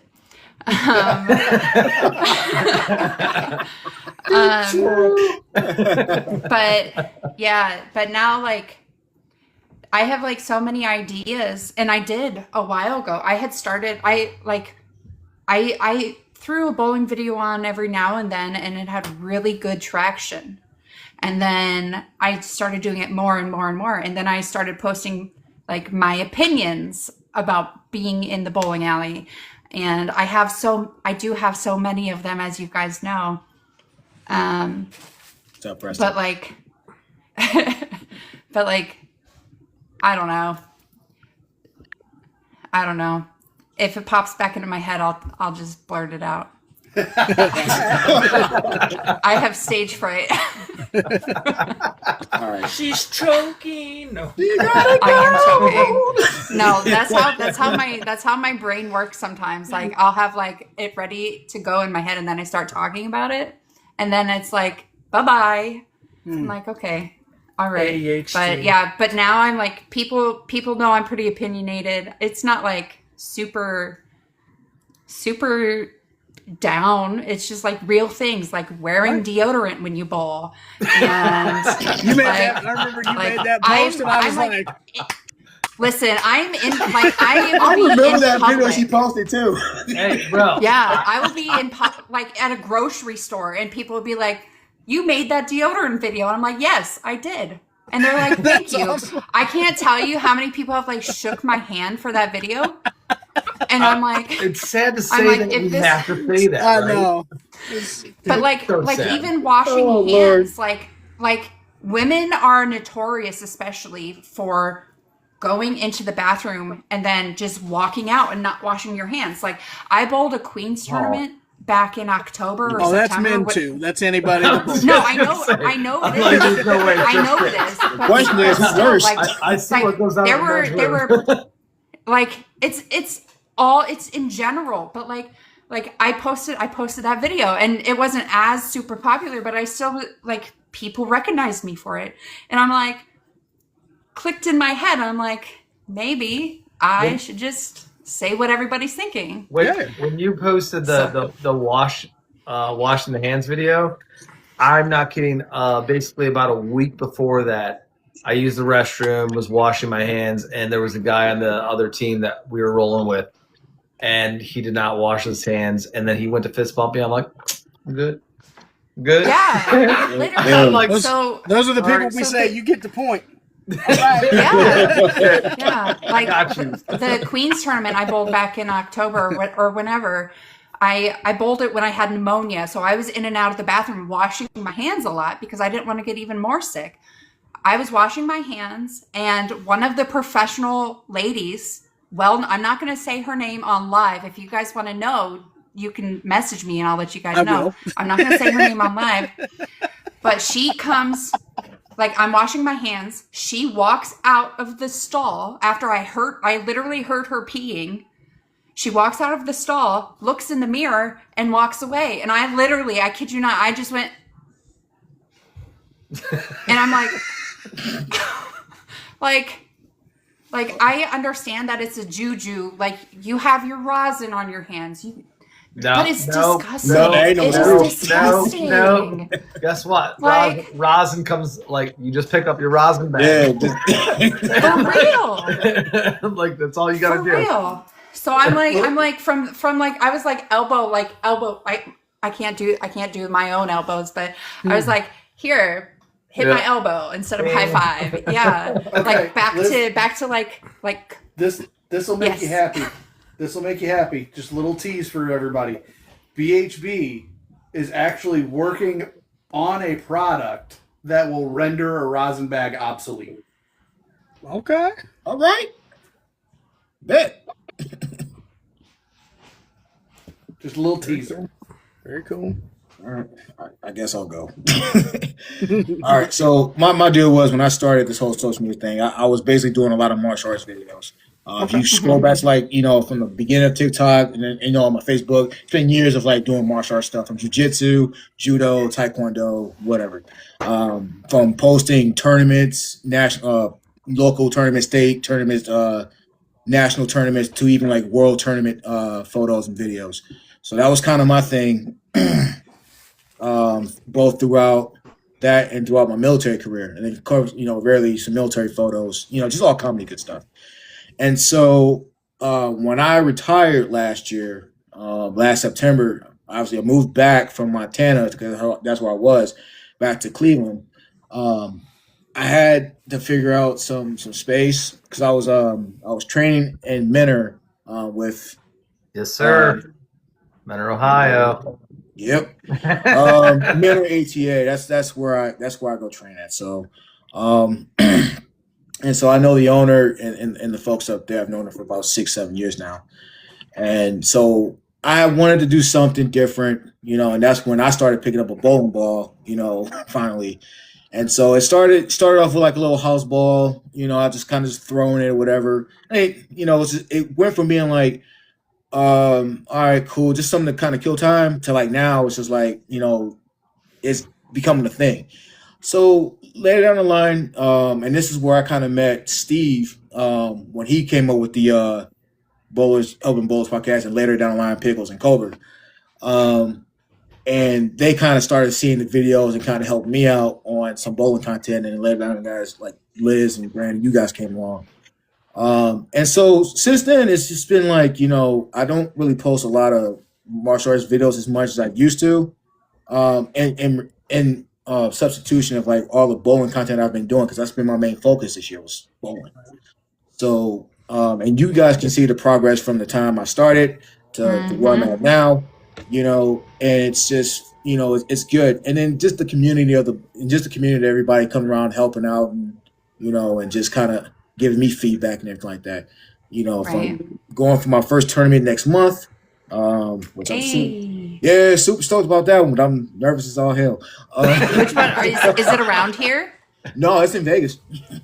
Oh, okay. Oh man, you making a big jump, bro. Well, it's Is it the police officer tournament's starting next month, isn't it? This one is for us. It's the military bowling championships. This is where like all active duty veterans, retirees from the military, from like Army, Marines, Navy. We're all going to be there together to kind of bowl that one. That's great. So that's great. So I'm looking forward to that. Yeah, that's fun. Is that at South Point? Yep. Oh, okay. When you walk into South Point, I'm assuming it's going to be in the arena. Take in the moment. You need to appreciate the moment walking into those lanes. It is no pickle gorgeous. Joke, but relish it. They got you. Yes. But yes, the arena at South Point is an experience that it is of its own, especially the first time you go in there. Yeah, but every time I walk in for the first time, I'm going back in June. Yeah, I'm going back in June, and I feel like a little girl, just walking into like an amusement park. I get chills. That's how surreal the moment is. So yeah, I'm super. Even the bowling alley upstairs, you get that same vibe. Yeah, but it's not as unique and special as the arena downstairs. The walk is not so great though. Just prepare yourself. Yeah, I got my hotel directly next to it. So I mean, not that I don't know if that matters or not, but I'm super stoked about it. But mainly, it's more of I want to kind of get back to, what I want to do is for me, because I got the least experience out of the bunch here, but I feel as though I've made a lot of improvements within a year. Absolutely. A lot of people can't really say that, not to toot the horn or anything like that. But to your horn. I wouldn't toot your horn for the 200 if it wasn't achievable for you, brother. Yeah. You've made leaps and bounds in a year. Toot it up. And so I like to kind of pursue it further. You know what I'm saying? So I'm not saying I want to go pro or anything like that, because I kind of stepped back to thinking about that for a while. I was like, that might not be the best option, because I've heard not so much horror stories, but it's more of a better perspective of learning to do the fundamentals and bettering your game first before you can do that. Now, semi-pro, maybe, or something of that line. But I think overall, what I want to get out of this is that, one, I would like to be a certified coach here within the next year or so and go for my coaching certification. I don't think being in a year, it would make common sense. It's not really feasible, and you need more time to kind of learn the lanes a little bit more and everything like that. So I think I'm gonna give myself another year or so, and then when I feel comfortable, I think I'm gonna go for that certification, and then just kind of do more videos. Well, I would tell you, if you are interested in that track, because I used to have my level 1 back in the day. I don't anymore, but yeah, that will help you gain a lot of knowledge when going through that process. So I mean, if that's something you want to do, I don't think it's a bad time to try to do it now, because it will help you learn some stuff. Even if you don't pass it right away, just the process of going through that is going to give you some knowledge that you didn't have that'll help you out a lot as a bowler and a coach. Yeah, for me, it's more it's an integrity thing for me. I've always teach do martial arts. I still want to pursue school ownership, and I'm still working on that right now. Okay. To own my own club for my martial arts and stuff like that here in Ohio. but it's more the lines of like for Sam like that, like you're not going. I don't feel like I feel like martial arts. You don't really teach your own as a first degree black belt. You just got your black belt. You know what I'm Right. saying? So it's kind of the same thing. It's kind of the same ordeal with bowling coaching. I've been doing it for a year. I still got a lot to learn in Ohio, or in bowling, and so I feel as though getting back and doing league stuff and kind of interacting with everybody else for like another year or so will give me a little more better prepared. So then when I sure. go for the certification, I think I feel better prepared. Oh, sure. Well, we definitely get that 200, yo. You get that. I guess I should that's- answer. I guess I should answer my own question now. Gold. My reason for part of the reason doing this is I wanted to come back to bowling after not. I was watching a lot of people bowling on TikTok. I was doing a lot of research on balls and stuff like that. And when I was into bowling when I was younger, I had the itch bad. Like when I was a teenager, I used to walk into my pro shop guy, and I'd be like, "Hey Eddie, do you know when this ball is coming out?" And he'd be like, "Why do you know about that?" And I'd be like, "I was in the Brunswick forums on this." And he's like, "Dude, why? Like what?" So like I've always been, I was that kid, and as I've started to get back into it, it's like that part of my brain's like, "Yo, it's your favorite thing. It's back. Let's get at it." But I also, with like my health journey coming back, I was coming back slow and losing weight in the process. That made it. I think I was down. As I was filming some of me bowling, it was like I've lost like 85 pounds. But during that process of losing some of that, my body was changing as I was bowling. Yep. So I'm trying to relearn. But every time it's like I had to get balls re-drilled. And because I'm a big guy too, I wanted other people to see that, different people can do it. People don't always see people my size bowling, and bowling the way that I can bowl when I bowl Yeah. well. I can sympathize with that as well. And then I also wanted to try to make sure, I never stopped following the sport as a fan. And there's just some things that I think are real gatekeepy, and I see a lot of things that were hurting our sport.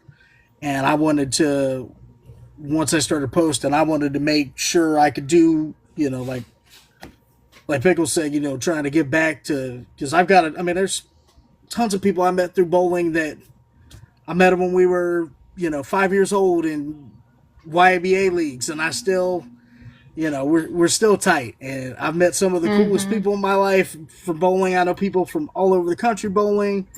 I've got to do some cool things through bowling. So I wanted to share that, but I also wanted to make sure, like, really focus specifically on giving back and also making people know, like, I want this sport to be all inclusive for everybody. Whether your age, your race, your gender, who you love. I want all that because I've seen the sport be gatekeepy at times, and I think that sucks and it hurts our sport. And our sport, I feel like right now is at this weird spot where it's like the sport's not dying, is not dead, but the competitive version of the sport has a potential, I think, to die if we don't do what we're all doing. That's my opinion. But yeah, I wanted to try to do that, and I just kind of wanted to, share me finding some of these bowling balls, and then share some of my artwork, and some of that stuff. I'm gonna be, once I launch the brand soon, and I haven't made a video about it, but you guys are gonna get the preview right now. I mentioned it in my last little video, is like some of the colors I picked for some of the artwork. Those colors are specific to causes. So, like my grandmother passed from dementia several years ago, so ALZ and that type of stuff is important to me. The purple stuff will have proceeds go to that. I made a logo that looks like a YBA logo. I want to have some of the proceeds from that go to youth bowling. I have an orange one for mental health. I have, like a pink one for breast cancer. Different things. Now, I haven't rolled that out yet, and this is some of you are the first time you guys hearing this. But that is some of the stuff that's some of the goals that I have with going forward from that. I used to have like brand I had on TikTok or I had on Instagram for a while, and I just didn't. I don't know. I didn't fully put my heart into it, or I wasn't sure how to do it. And now I'm older, I'm wiser, and I want to get back to the sport. And if I can help people along the way, I think that's a good thing for. It makes me feel good, and it's good to get back to the game and help our sport grow. I mean, and the one thing I'll add to that is, and this is something that kind of happened when I was at a tournament probably a couple months ago. Our pro shop guy was like, "Oh, you got your fan clubs over there, right?" And I'm like, Whatever, dude." He's like, "No, they keep on saying pickles, pickles, pickles, pickles," and I'm like, "Whatever, dude." Like, I thought it was just like too. He was messing with you. And then I had a couple kids come up and like, "Oh, you're pickles on TikTok." Nice. And I was like, "Oh, all right, cool." So I mean, just getting back to the youth and growing the sport with the youth. I mean, that's a big kind of like how do you do to the bowling community, because I honestly I grew up bowling with my dad. And even when I picked it back up, the community was so like helpful, and no one was like, "Oh, dude, you suck." Everyone wants to give you a high five, even if you didn't bowl your best game. Everyone was so supportive that I'm like, dude, you got to give it back to the sport. Right. Amen. Yeah, I've been having fun piggybacking recently off that. with giving some kids, like some local high school kids that are newer bowlers. I've been having fun where some of the equipment, if I know they're a high school kid and it's like their first ball, I'll sell some of the used equipment I have to them cheap, and sometimes I'll just give them equipment when they're buying a ball. I don't ever tell them that it's happening, but there was a kid last week. It was cool. He goes, he bought the overseas version of the IQ 78U that I had, because he was looking for that, and then I had another ball that he had asked about, and I just was like, he's a youth bowler, he could probably use it, and I brought him both, and I was like, "Well, here, you like this one?" I said, "You asked about this one." I said, "You can have it, man." And he was like, "Really?" And I was like, "Yeah, dude, you can." He was funny. He goes, "Why?" And I looked at him. I said, "Look, man," I said, and he bowled on the same high school team I used to, school I went to. And I told him, I said, "Look," I said, "when I was coming up and I worked in the bowling center and I was around all these bowlers, people gave me equipment, people helped me out, people gave, hanging around as a bowling guy, being a kid growing up in the center, it's like people help me out, and if I can." I don't know his economic status, but it's like, dude, if I can take that barrier away, or even just have you a ball that is, that'll get you started, I'm happy to do that. Yeah, I'm happy to do that. And that might be the trajectory of them becoming a professional bowler someday.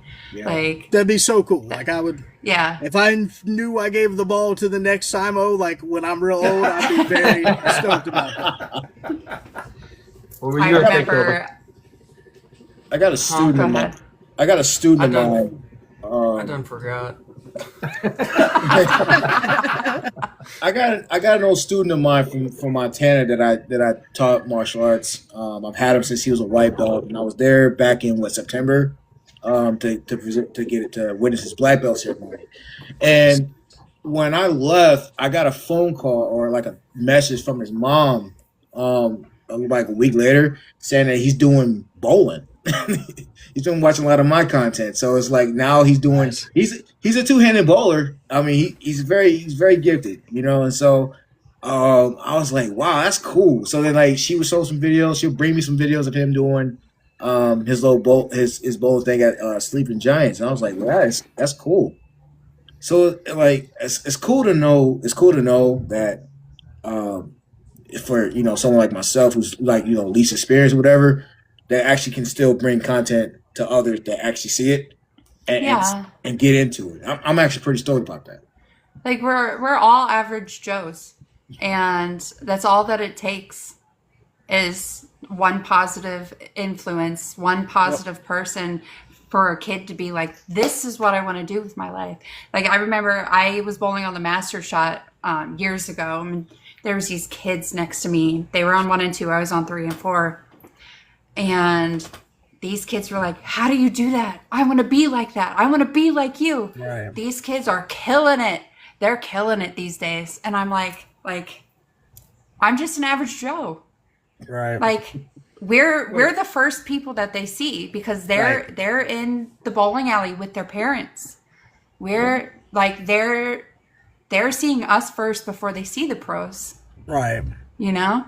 So, like I said, it takes one positive at-home influence to, no matter what, whether it's bowling or martial arts or baseball or basketball, it's just one positive influence that can just change a kid's life. And I think that's so beautiful.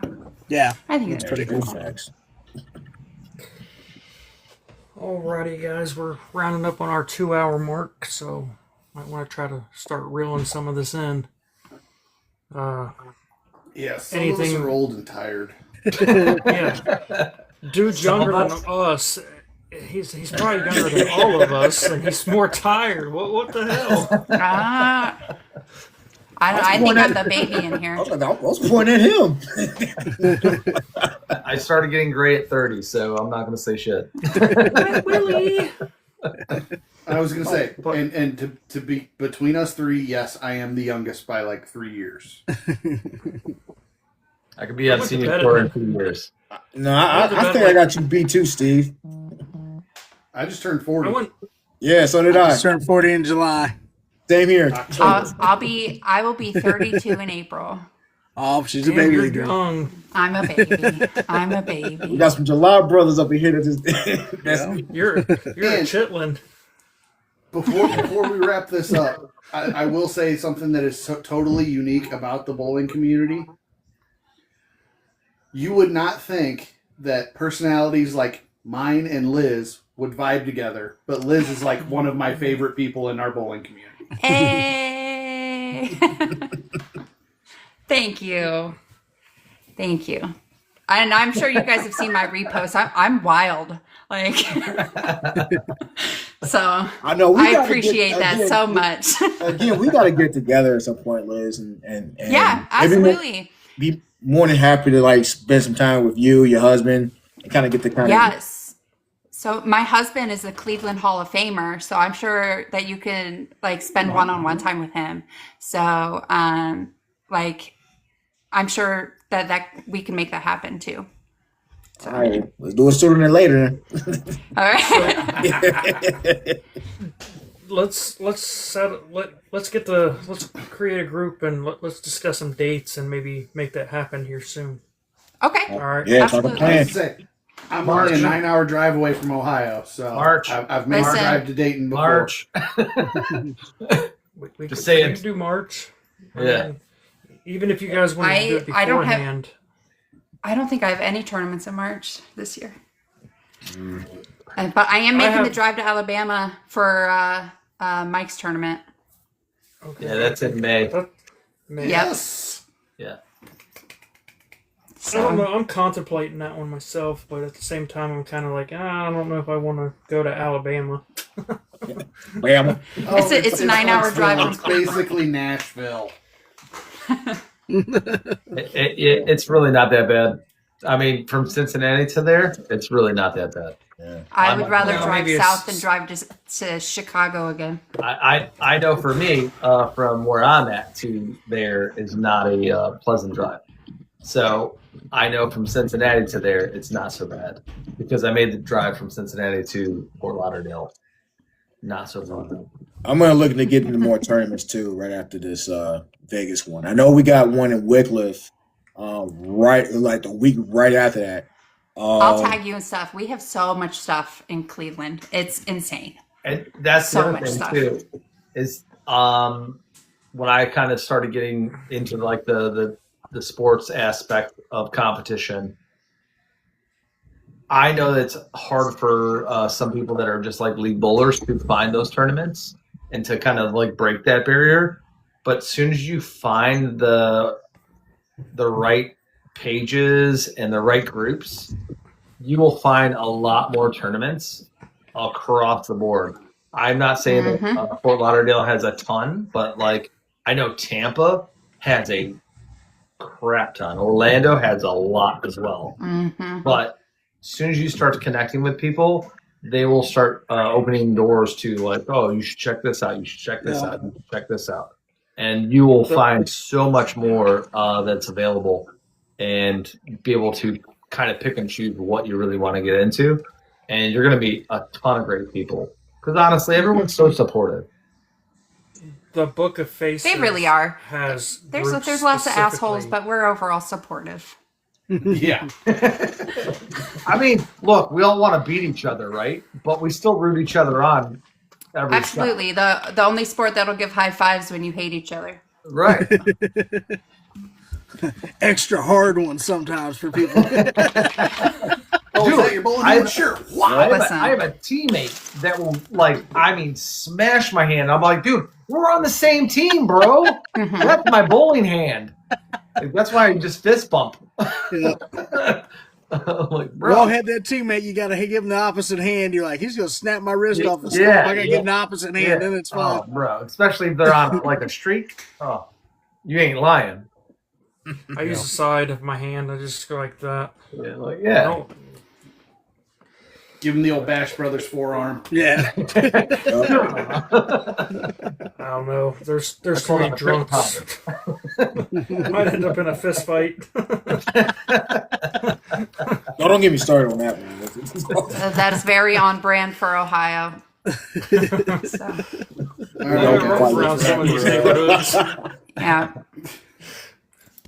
They all got it's a chip on bedtime. their I got to shoulder work for- tomorrow. They got too much chips on their shoulder for no reason around here. Yeah, facts. All their Looking football for- teams are terrible. That's why. Our professional They're just football looking teams for are terrible. Professional. Well, yeah. All of our teams Right. are. They're professional All of them, in that. except for hockey teams. Oh, the only yeah, I know. football Thing team is our that hockey works on team. is Ohio State. Go Buckeyes. But it was a pleasure having you guys. Yeah, I appreciate Yeah, you well, having me on. anytime. Yeah, likewise, man. Thank you. We appreciate We'll have to you bring all you back up Don. individually. Yeah, anytime. Yep, anytime, let me know. Come on, man. I personally can't thank you guys enough for everything you guys have done for us. As a group, we want to keep continuing and growing the sport. Absolutely. So, we definitely will be talking again for sure. All right. That's definitely. Listen, we get jerseys made every year for nationals, and if you guys want, I could put BHB like on my back or something too. So, but it's up to you guys. That would be awesome. So As long as you understand, we make $0 and there is $0 return. that's fine. That's fine. That's fine. Listen. Everything It's that great. we are It's doing, great we're just giving back to publicity. the bowling community. I mean, even Well, all yeah. the gifts, Teasing. even all the gifts that we give or get from people that come into our lives, we just give them They all go back to back. other people that do lives That's and awesome. go the back. bowling community. I mean, that's literally what we do.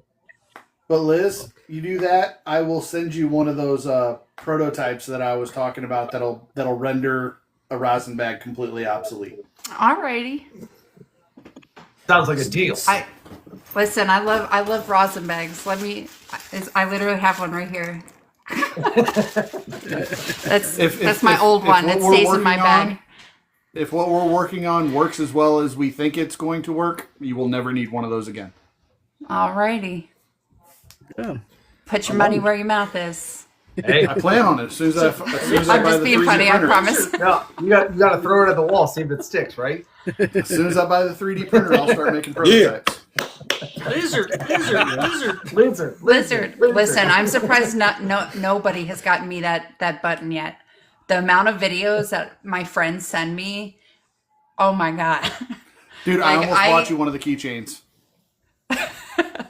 Bro, Like, my friends, yeah, like growing up, I remember I got a phone call when I was a kid. I was like 11 or 12. I have and a my Lewis friend Jen. Black anger button. That's what this is. That's great. Oh, that's great. Man, It's pretty. Hold on. But See, it's You know what? It's so nice. Yeah, I I need to have find a no button whammy that button. says. find a bowling Yeah, alley I have a for that. button. Yeah, I do have a I'm button just that saying, says "That's no what she whammies. said" because No I say whammies. that a lot. But yeah, one of my friends called my mom or my house when I was a kid, and she's like, "Is Lizard there?" And my mom just went ballistic. She was like, "Her name's not Lizard." Blah blah blah blah blah. And now after that, like all of my friends to this day still call me Lizard. So when this Lizard trend started, everybody like hundreds of messages. I'm not even kidding, hundreds of messages a day. And then my bowling community started sending it to me. And yeah, Every time you hop into one of my lives. Yeah, between Steve and Mike, I think I got like 50 of them every day. So Every time I see her name pop up in my live, I'm Lizard. Lizard. Yep. Well, I appreciate you all. Thanks for having me out. If you Yeah, guys thank ever you. want to do it Yeah, again, thanks again, guys, man. I appreciate it. down. Yep. Thank you. Anytime. All right, All guys. See ya. Final word. I from the I guy? don't Oh, I don't know final how to word? sign off, so you'll have to kick me out. Yep. Okay. We'll get take care of that. Cobra. My approach, my lane, stay in yours. I appreciate every single one of you. Thank you for everything. Happy New Year's, guys. Oh wait. Happy New Year. Stealing my catchphrases. Hey, we came up with that together. We Yeah, that's own true. intellectual property over that, okay? I always say, keep the bowling community growing, and roll the rock or kick rocks. There you go. And Just don't smoke them. Yeah, Right. Well, that too. Right. I'm glad you threw that in. Me. Because I'm sure people don't realize that.